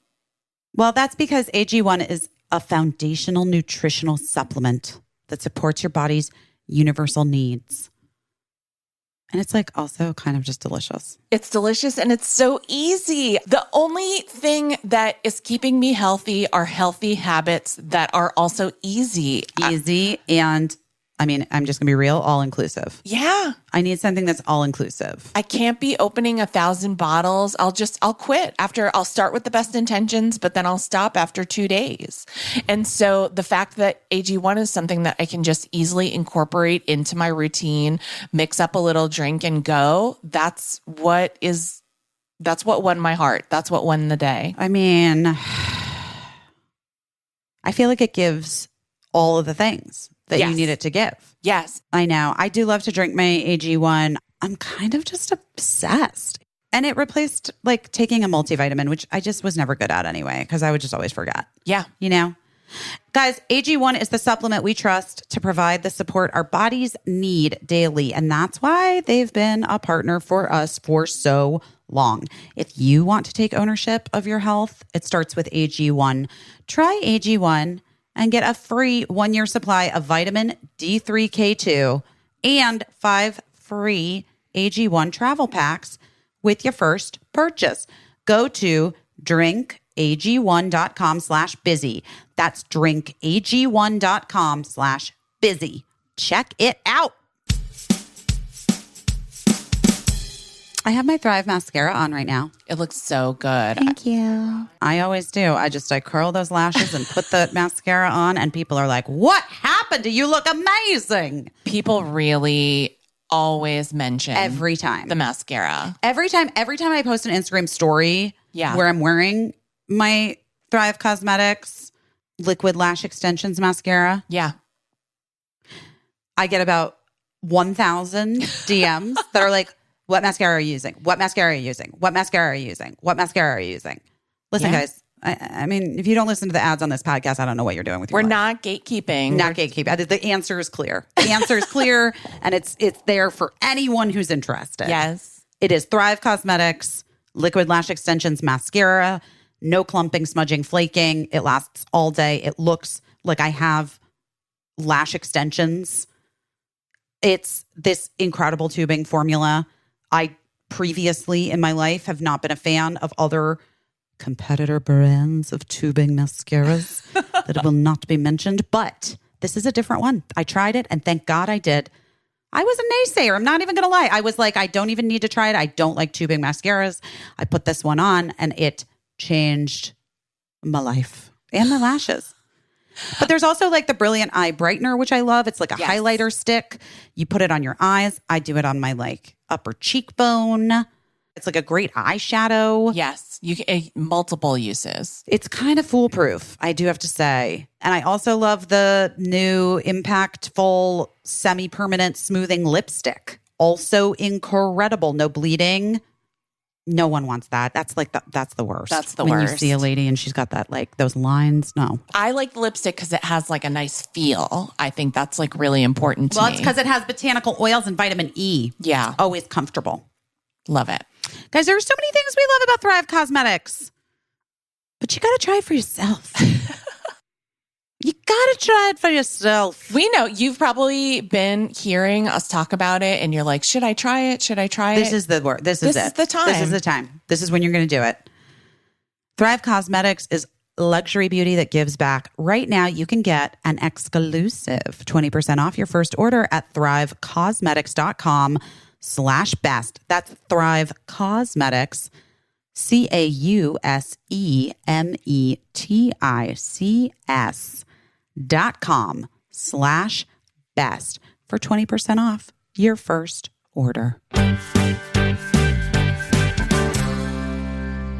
Cleo is so great. She is. I just find her delightful. Me too. Oh, my goodness, Case.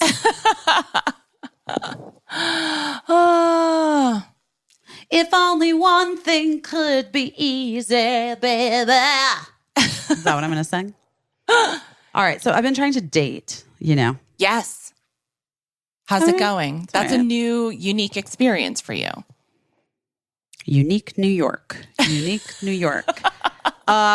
it's okay. I mean, I wasn't last week was tough because Birdie was here. So I wasn't really going out with anyone last week because, yeah. Happy. But there was one guy, he's nice. It's interesting. We kind of made out. But he had to leave town for work anyway. So he's coming back, I don't know, sometime this weekend, I think. And he wants to go out again.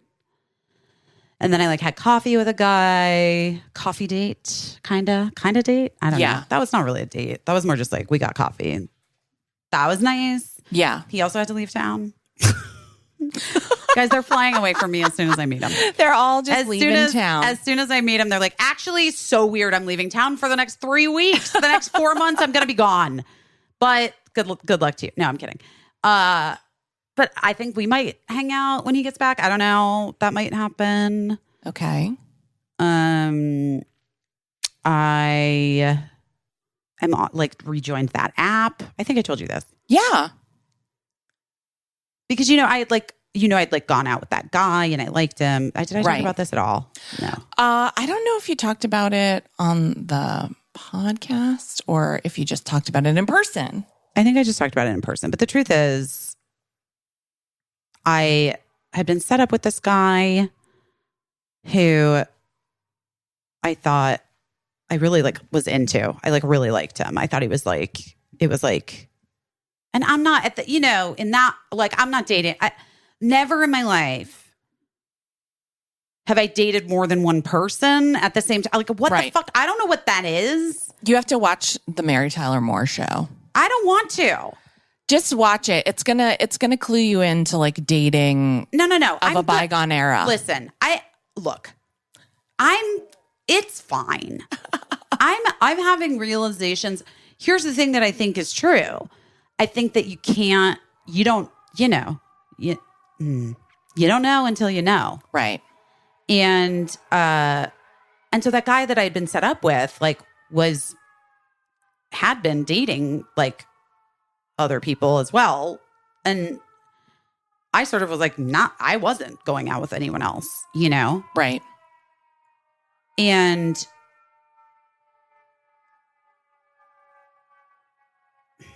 these sirens, I swear to God. It's a lot. I hope everyone's okay. It sounds like a multiple siren situation. It always does, though. I'm just going to say it. Yeah. Anyway, that guy, but it felt I don't know. Whatever. I don't think I'm wrong. I think he really liked me. I think he'd been dating this other girl a little bit longer. I mean, he had been. He definitely had been. Anyway, they decided they wanted to be exclusive. Right. So he was like, sorry, bye. And I was like, and he was like, can we be friends? I was like, not can really. We? I don't know. That seems. I have questions. Oh, don't you and me both. Here are my questions. Okay. So on the upside, I guess you helped these two people figure out that they wanted to be exclusive, which is congratulations. Congratulations to me. What did for being the fucking one that tipped it over into like, yeah, no, fuck this. But then my questions are like, is it like, was he honest with her saying like, I am seeing this other woman? And then did she say like, I'm curious about the details. I want to know. I'm too nosy. I am too. To ever have this happen Should to we call me. him? Yeah, let's go. Should we call him up? Should I text him real fast? Did you know that you were dating other people? Were you honest about it? And then when you said I'm dating I don't want to. other... I don't want to talk about it. I don't want to talk about it in great detail on this podcast because I'm not interested in doing that right now, this moment. Yeah. However, I will say it was confusing. Yeah. It was like a confusing situation. And my gut, if I'm going to be honest, my gut is like maybe never wrong. Except in this case, it was totally wrong. Okay. About this guy. Because I really was like, oh, he's going to be my boyfriend. Yeah. My gut is that he was like kind of in love with this woman and she didn't want to commit to him. That was my gut. Gotcha. And then I think he did. And then I think he did kind of like me. I think he did kind of like, I think he was kind of into me. Yeah. And then I think maybe that was, maybe he told her. I don't fucking know. Who cares? Honestly, I mean, I care, but I don't know. But also we just don't know. I just don't know. Or maybe he sucks. Maybe he just is this person that sucks. I don't fucking know. You know what the problem with relationships is? You have to have them with someone else. You know, and you can only know what you know about yourself and like your gut and your feeling. But then everything else is like a fucking mystery. And you have to really trust the other person. That's why Sufjan Stevens wrote that song, Mystery of Love. It's true. But I also have to say, like, I talked to my therapist about it, you know, like, I think that I don't think I'm going to be like, as, like, I was trying to like be cool so that he, you know, I like really liked him. So I was like, I wasn't like, I was just trying to be cool. And like, I don't know, maybe I should have been less cool. Maybe I should have been more like who I am, which is not fucking cool. And then like immediately like, hey, here's the fucking deal. Right. What is happening in your life? Tell me. Right. I felt like I mean, TBH, I had asked questions that had led me to believe that he wasn't really seeing anyone else. Okay. But then maybe it was just that the person was out of town. Truly. I'm not even kidding. Okay. And the person came back into town. Okay. I mean, you can never know. Or he's a liar. But it wasn't like it wasn't like I just it wasn't it was like a person that was like vetted through people. Right. Right? Right. Yeah. So like that's why I don't know. Right. Is this relatable content? You guys want to hear that? I bet it is. I bet it is to people that are dating. I mean, listen, all of my single friends, their stories of like trying to wade into this and this arena, especially with the apps and like make sense of it. It's a big job. It's a big job. Well, I feel a little bit now like more empowered than I did before, I would say. Yeah. In terms of like, even just with the dates that I've been on since. Like, it's just like, I don't know. I feel more empowered to be like more myself and also be really straightforward. I'm a very straightforward fucking person, you know? Right. And, you know, I'm gonna I'm gonna ask questions I want to ask if I feel like it. Yeah. You know, because here's the thing, like if the person's a good guy, they're never going to be offended by that. No, I asked the guy that is in LA for work. I was like, how many riot dates are you going on while you're there? Yeah. You know, like I was like, I'm curious. I just want to know. Yeah. Like I have no skin in the game. We just met, but like, I'm just curious. I want to know. Busy. I love this so much. A friend of ours who I won't name met a guy on one of these dating apps or whatever. And he offered to show her his driver's license, which I was like, you know what? It seems kind of wild, but that's like a good guy. I know who that was. Who wants you to know that he is who he's saying he is so that like, Unless it's like some weird ploy and it was a fake driver's license or whatever, but she's still here, you know? So thank God. But I don't know. I mean, we just don't know. We don't know. It's a whole new world that we're living in, and like being single on top of it and trying to like figure out and get to know so quickly what makes someone tick is like, it's very scary. Yeah. And I think like, here's the thing. I've never dated. I've never dated. Right. Period. There was like 1 year in between the boyfriend that I went out with before Mark and Mark. 1 year. Right. In which I dated one guy, the guy who died. Right. Then, you know, you guys remember that story. Did I tell you that story? I did. Yeah. Last year when it happened, like when I found out from that person. Okay. So that guy I dated, then I kind of like sort of tried to date another guy and then just ended up being friends with him. Also a theme in my life. Yeah. I do that a fair amount. So maybe it wasn't out of left field for this guy to be like, hey, can we be friends? Because like, I mean, I have historically speaking collected those people. Right. This was different though. That was like a situation where that guy back then, all the way years and years and years and years and years ago, where it was like just very clear we were supposed to be friends. And for a second, we just got confused because we were like 25. Right. You know what I mean? Yeah, it happens. It happens. And it was like it was very quick. Yeah. We never had sex. Yeah. Also important. You know what I mean? Yeah. Sort of, in a way, to like, anyway, all of this to say, and apps didn't exist. I mean, a few dating sites existed back then, but like apps did not, for sure. Certainly, obviously did not exist. Right. And most people weren't on dating sites who were like in their mid 20s, early 20s. Right. I mean, I remember like, it was very like divorcees is mostly who I felt like was on the apps when they first started happening. Yeah. Or like people who were like getting up there and like wanted to get married and wanted to settle down. Yeah. Anyway, all of that to say, it's like I'm Jasmine on a fucking flying carpet by myself, though. There's no Aladdin. Although with my luck, it would be like a thief. You know what I mean? I mean, shirtless thief. I worry about that for you too, without getting like too specific. But I just think that, you know, sometimes I think, well, anyone does, but sometimes I think you especially are open-hearted to people that I might see like a red flag from. And then I feel like a bad friend for being like, okay, be careful. Yeah, no, I mean, I think that makes sense. It's not, you're saying it with, I mean, please. My track record's not great.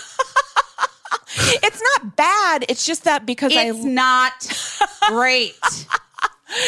I'm just saying, like, I always want. And I'm not talking about Mark, you guys. Like, that is not what obviously. We're talking about. Like, Mark is a net positive in your life, obviously. 100%. Not to mention, like, incredibly successful relationship, marriage, and separation, divorce, whatever, and co-parenting. That's like, success. It is a success. We're in a place that's so successful now. And also a place that I don't think, like, a level of intimacy and understanding in raising our kids together and like life that I don't think would have been possible if we had stayed together. I'm not kidding. Right. So that's that, you know? Yeah. That's what that is. But yeah, I just always want anyone I care about, or even people that I don't, know particularly. I just want people to be careful because I think that people, well, again, like we were talking about, we're viewing all this stuff through like these new lenses that we don't have a ton of experience with. Yeah. And like no history to, because it didn't exist in like the 80s and 90s, like you were saying.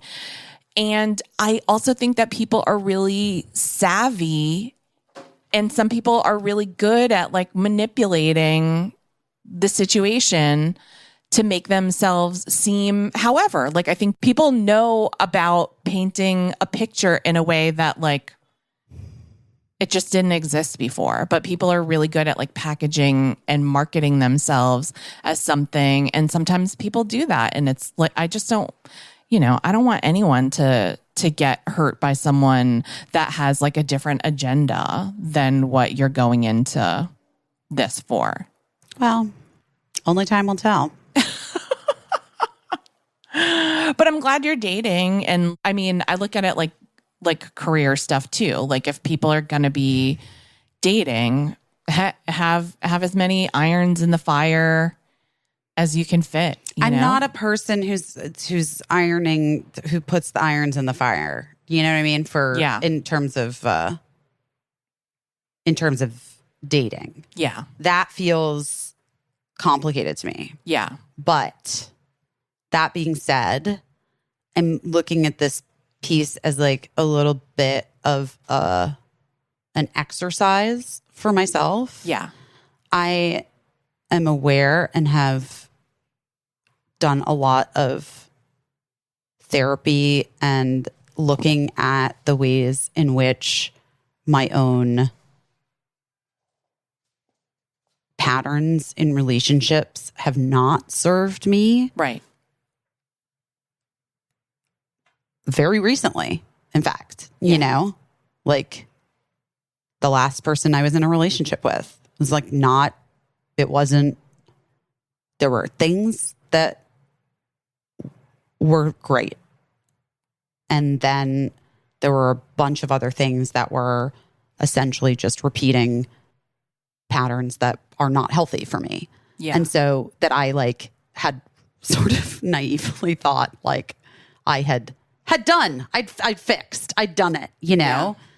And so I think like looking at this right now as an opportunity for me, like dating or trying to date or talking to different people, going out and like meeting different people, having a drink or coffee or whatever I think it's like, I'm looking at it really, truly as like a helpful sort of exercise for me to see if I can like identify the things that like then turn into what is just a repeating pattern. Right. Or if it is a thing that like feels wholly different and what I feel towards that. Right. Because the truth of the matter is I was super into this guy and it's the first, like since my ex-boyfriend, I like, guys, I have gone out with people. I've gone out on some dates in the last year, but nothing's been anything that nothing has been anything. Right. Like at all, really. But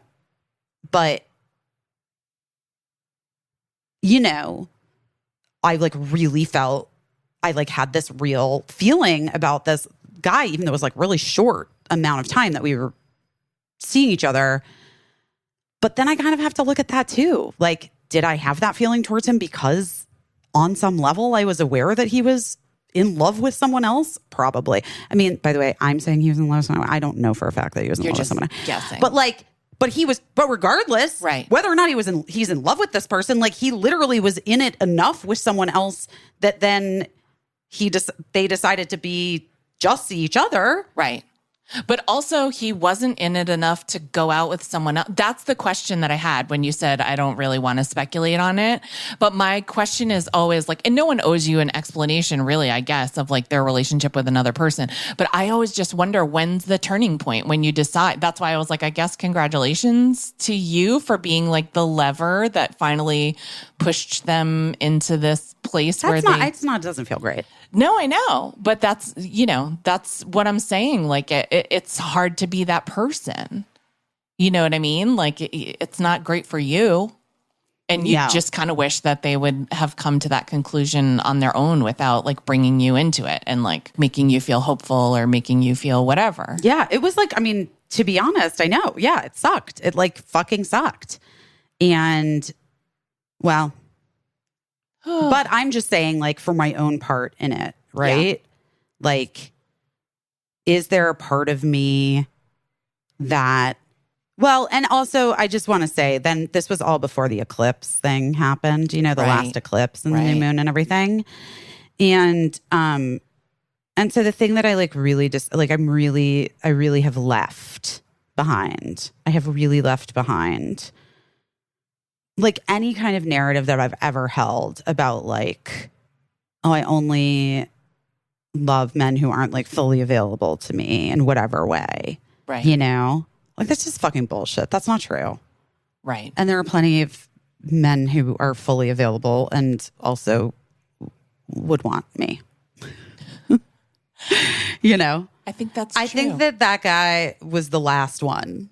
Okay. I think he's the last one. Yeah. I've decided that. He was the last one. He was the last one of his type. Not actually available, making me think he was. But if I'm honest with myself, I kind of knew he wasn't. Okay. Well, I guess then he did you a favor unintentionally.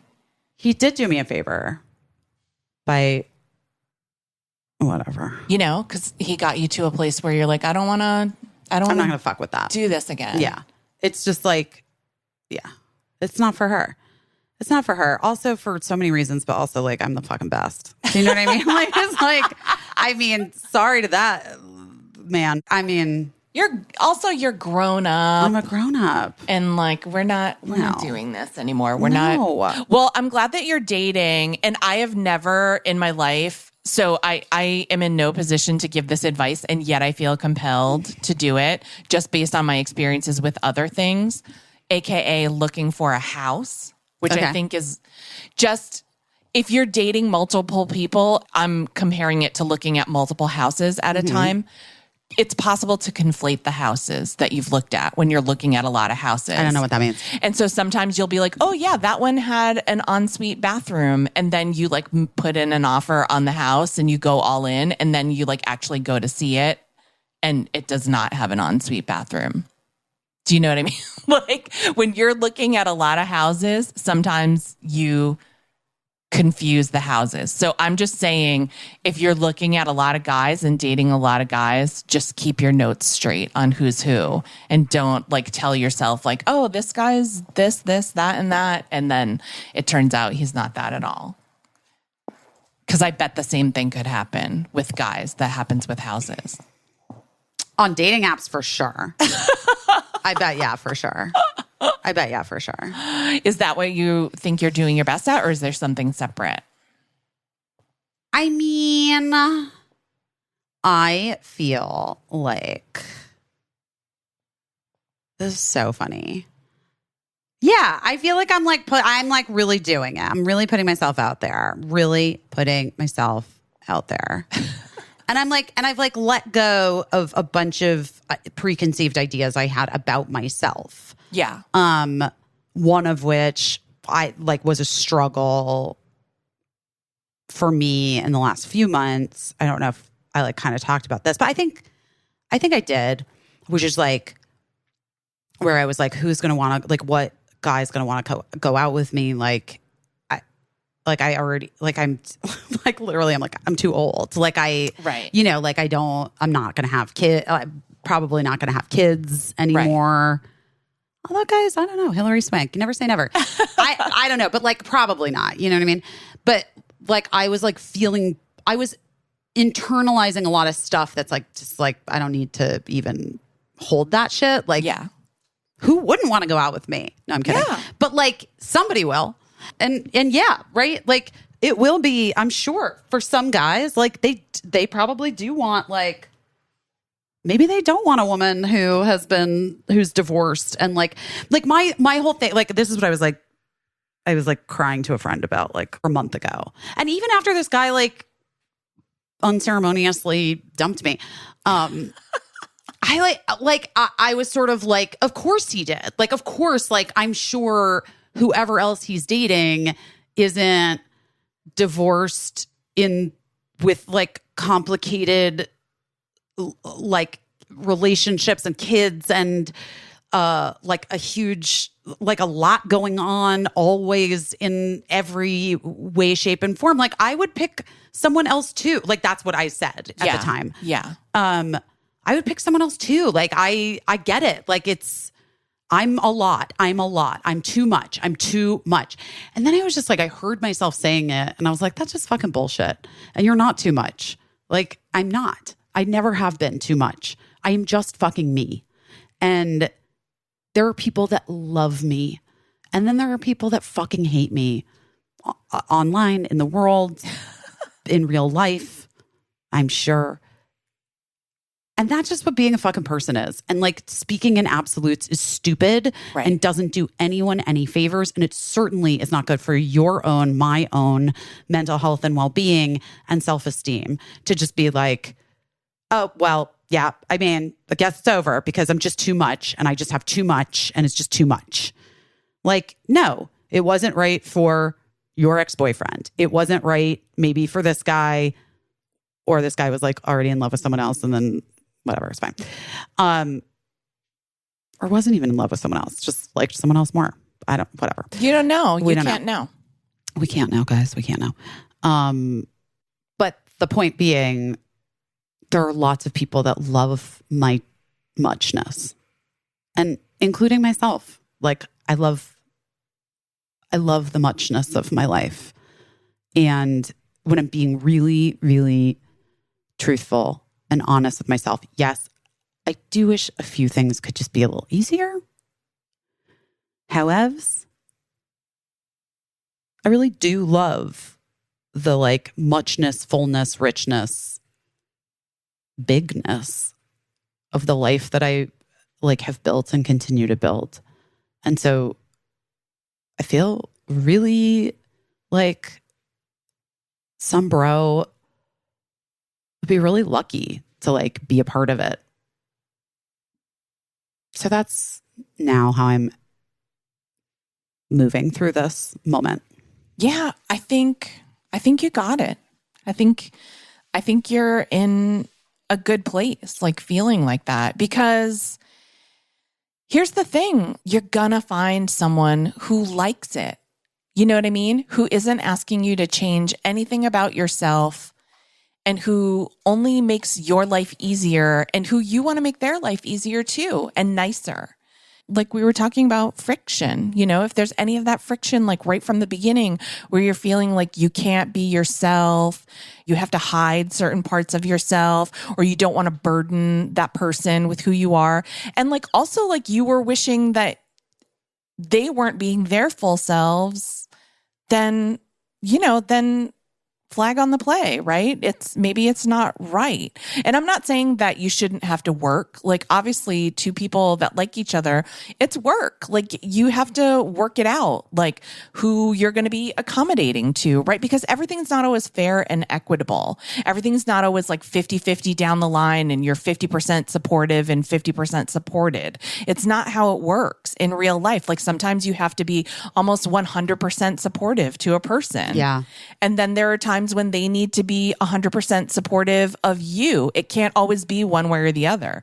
It can't always be one person's always 100% supporting someone else. Well, I think that's super important. And it's like interesting because it's something that in my friendships I've always been able to hold. And honestly, I was like so proud of Birdie in just how she handled being home and having her friends, specifically like her closest friend, kind of be a little weird to her about it, about her being back and inviting her places or whatever, which is that like anytime anyone has ever said to me, and that people, you guys DM me sometimes about friendships, like adult friendships and whatever, I really fundamentally understand and maintain. And a lot of it had to do with my friendship with Kate really early on, which I talked about on this podcast, but because she showed it to me, and Emily Beebe as well, that there are months, years, times in friendships with people where one friend honestly is going through a thing and might be a shitty friend. Maybe they're not interested in your experience. Maybe they're not asking questions. Maybe they're totally self-absorbed about some fucking guy or situation in their own life, or maybe they're taking things out on you in a weird way. And I'm not saying like you subject yourself to like abused by your friends.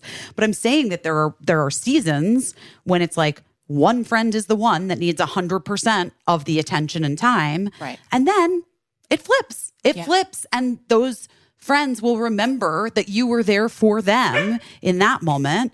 And they will be able to show up and be there for you in your moment. Right. And that is a thing that, like, for whatever reason, in my friendships with women has always made so much sense and has worked.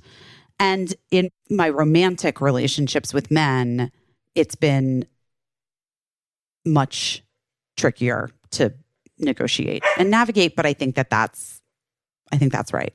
All right. What are you doing your best at then? I think I'm doing my best at not having any expectations for anything other than myself. It's kind of the theme of everything we've been talking about this week, and I think the past few weeks, which is just that, you know, it's easy to invent a story in your mind about how things are supposed to happen and how they're going to happen. And it's easy to just let this whole narrative unfold when the truth is you can only know your own mind and you can only go on the information you've been given by other people. And you hope that that information is given in good faith. You hope that that information is honest. You hope that that information is reliable and that you can count on it to be true. But you just can't. And I'm not saying not to trust anyone. I'm just saying if I'm not inventing this whole narrative and making this whole plan of what's going to happen in the future, whether it's good or bad, then it really is helpful to like manage my expectations and to help me decide what's the next thing I need to do. I guess it's like cliche and so corny to say like I'm living in the moment, but it's all we're like supposed to be doing. Yeah, you know, it's so fucking hard. What can I do today? What do I have in, you know, within my resources, within my abilities to do today about my own life and about everything in the world? So, you know, just like I was so grateful this week. And, you know, without telling someone else's story, like a friend of mine, her family is going through something. They're in the midst of a loss. Mm-hmm. And I just really felt like I couldn't do anything to make that, like, you can't make the pain of that any better, you know? And she just mentioned that she had to wake up early to try to like pull together some food for her family, you know? And it's not the biggest thing in the world. And I don't feel like some fucking hero, but I was like, let me take that one thing off your plate. Let me just do that. Let me get some food to you so that it's one less thing that you have to. By the way, Caissie, you just reminded me, you know, I follow Temple Ikar. Yes. Yeah. Did you see that on Temple Ikar's Instagram yesterday? Was the service from one of the rabbis. It's not Rabbi Brous, who was on our podcast like a year ago. Right. It's the other rabbi. And she's talking about this, of course, like what's happening in the world and the enormity and blah, blah, blah, blah, blah, blah. I'm not blah, blah, blah, blah. You don't understand, guys. Yes. I'm just saying she was talking about the enormity of what's happening, the grief that people are feeling, the hopelessness.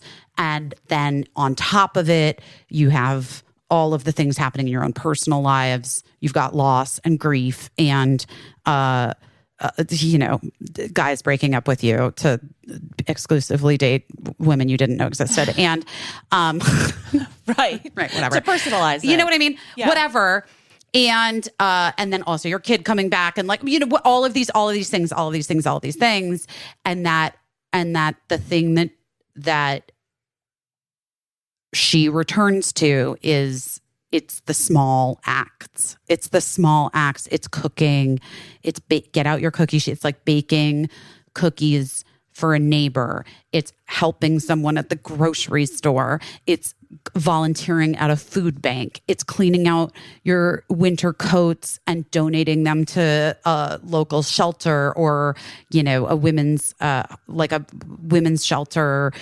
It's like donating your time or just the small acts of returning to yourself and how you are of service to your immediate community and your friends and your family. Yes.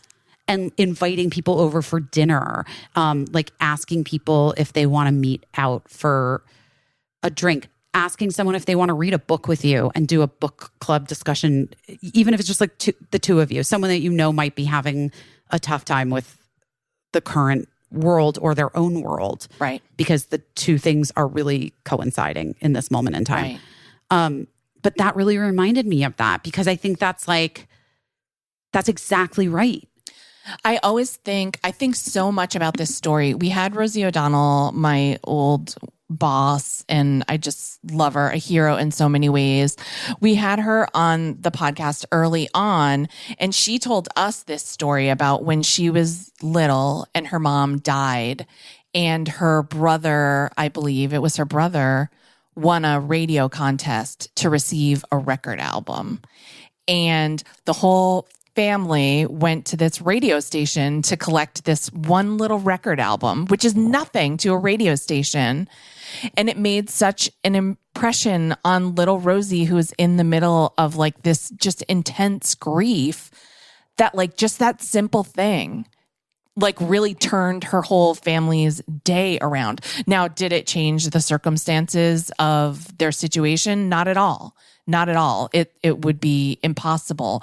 But just like that small kindness that a little local radio station did as like a promotional thing, they could have no idea the impact that it had on this family full of grieving kids, that they like gave them this moment so simply. And I think about it all the time. I think it really informed her entire ethos, like not just as a performer and like an iconic performer who reinvented the form of daytime television, in my opinion.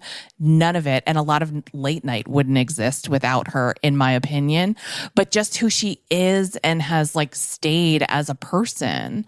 And say what you want about her. Like, I know she's been vocal about a lot of things that people don't agree with. I happen to agree with a lot of what she says. And so I'm proud of her for being as vocal as she is, because it takes courage. It fucking takes courage to say some of the things that she has said about herself over the years. But one thing you can never, never, never take away from her is how much she has done for other people in ways both big and small. That's always her angle, always been her angle, is like that's the way her mind works. Like, yeah, I want to make a show, I want to make it entertaining, but what's the way that we can like turn it so that it's like doing something for other people? Whether it's like making sure that women go get their health examinations that they need to get because that's how she lost her mom from breast cancer, whether it's like helping kids, whatever it is, it didn't matter. She just always was thinking like in that way of like how she could be of service to people and how she could like do what she was born to do and still be of service. And it's just like, it's not a way that everybody thinks nowadays. And I get it, because our lives, they're all consuming. They consume all of our time and all of our thoughts.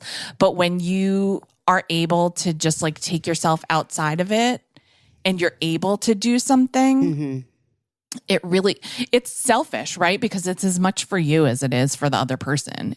For sure. It's as much for like feeling like you did something when you felt helpless a few minutes before that moment. And so, yeah, anyway, not to go on a big tangent. I don't know, like, it does matter. It mattered to me that I was able to do that. And I just feel really lucky that like I have so many people in my life, and I have had so many people in my life that are those kind of people that have been looking out for me and have let me return the favor. Yeah, I know. I really like that a lot.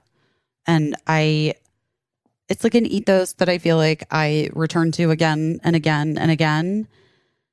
And I just think it's a good reminder for all of us, because I think it is easy to get sort of like wrapped up in the bits and pieces of your own grief, your own dealing with things. Yeah. The world. And by the way, we've talked about it before on the pod, guys. We have. But sometimes when the macro just is too big, which right now I do feel like it feels just too enormous. Just too many things in the world that are horrifying. And it feels like there's no respite. It feels like it's nonstop. And it also feels like there's no correct answer. My goal is always never, first, do no harm. Like I'm a doctor or whatever. Like I'm never trying to hurt anyone. I never want to hurt anyone. 100%. But I mean even outside of the wars that are currently happening in the world. Right. I mean, the like never ending attacks on women and LGBTQIA people in our country, and like, you know, the onslaught of just, you know, people's anger and directing it at others in ways that are just, you know, not helpful and not healthy. And like the thing that you're supposed to say is like, well, you know, like when President Obama was like, don't boo, vote. And it's like, I get it. I get that that's like the answer, but it's not the correct answer in that moment to it's someone that's in anguish and fear. And pain. Yeah, exactly. But yeah, when the macro just feels too overwhelming, you got to go small. Yeah. We just have to. So like if you're feeling completely overwhelmed, as I know many of us are, let's just take a page from Kate. Let's just make someone, I mean, I'm not cooking anyone a meal. Nobody wants, you know what I mean? Like that's not for me. It's not for me to do that. I could bake something. Well, listen, I made some pottery. Yeah. Actually, it's interesting. I saw a friend of mine that I hadn't seen in a really, really long time, but I knew was really struggling with personal loss and grief, had lost a very good friend of many, many, many, many years recently. Yeah. And I also knew that like they didn't have that many people here in New York. Right. And so we went out and like had lunch and had a drink and really just chatted and talked. And they came back to the house, the family home, not Kismet. And I was just showing them around and everything. And then I was showing my like pottery stuff, you know?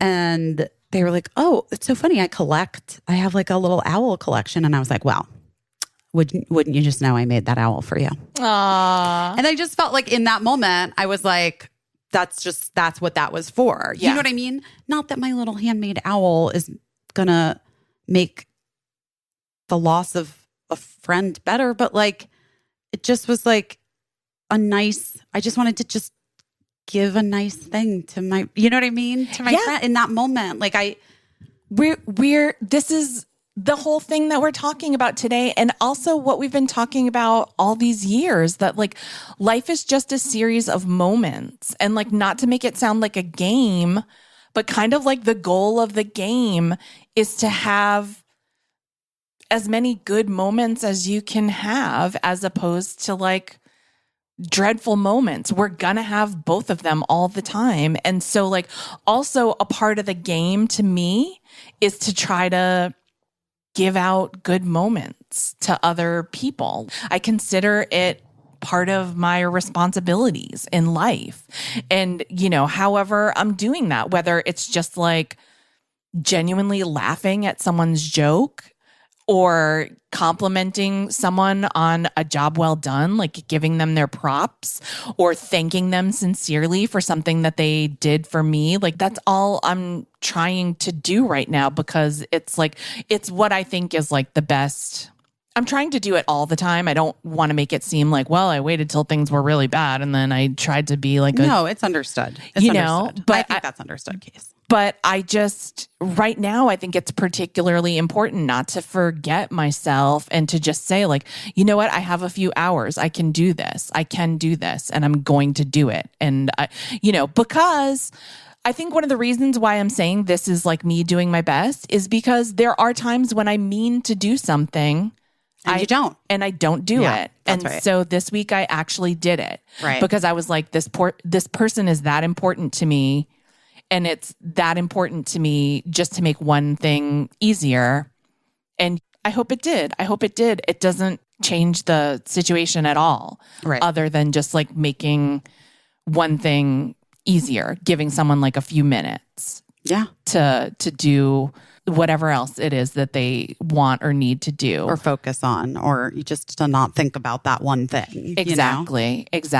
So, it wasn't a big deal, but also like it was a big deal to me that I got my shit together and followed through and did it. And, so anyway, that's what I did my best at. And I hope to do more of my best at that in the future. Same. And I think that's a great reminder. And guys, I hope that you guys are all doing your best. Ohio, I hope we have good news. Virginia, I hope we have good news. I hope you guys voted. Yeah. I hope it's all happening. Crossing all fingers. And listen, whatever happens, we're going to get through it together. So I promise that. I promise it. We love you. Love you guys. Maybe we'll talk soon. We'll talk to you soon. Have a good week. Bye. I don't know what I'm doing, but I'm doing my best.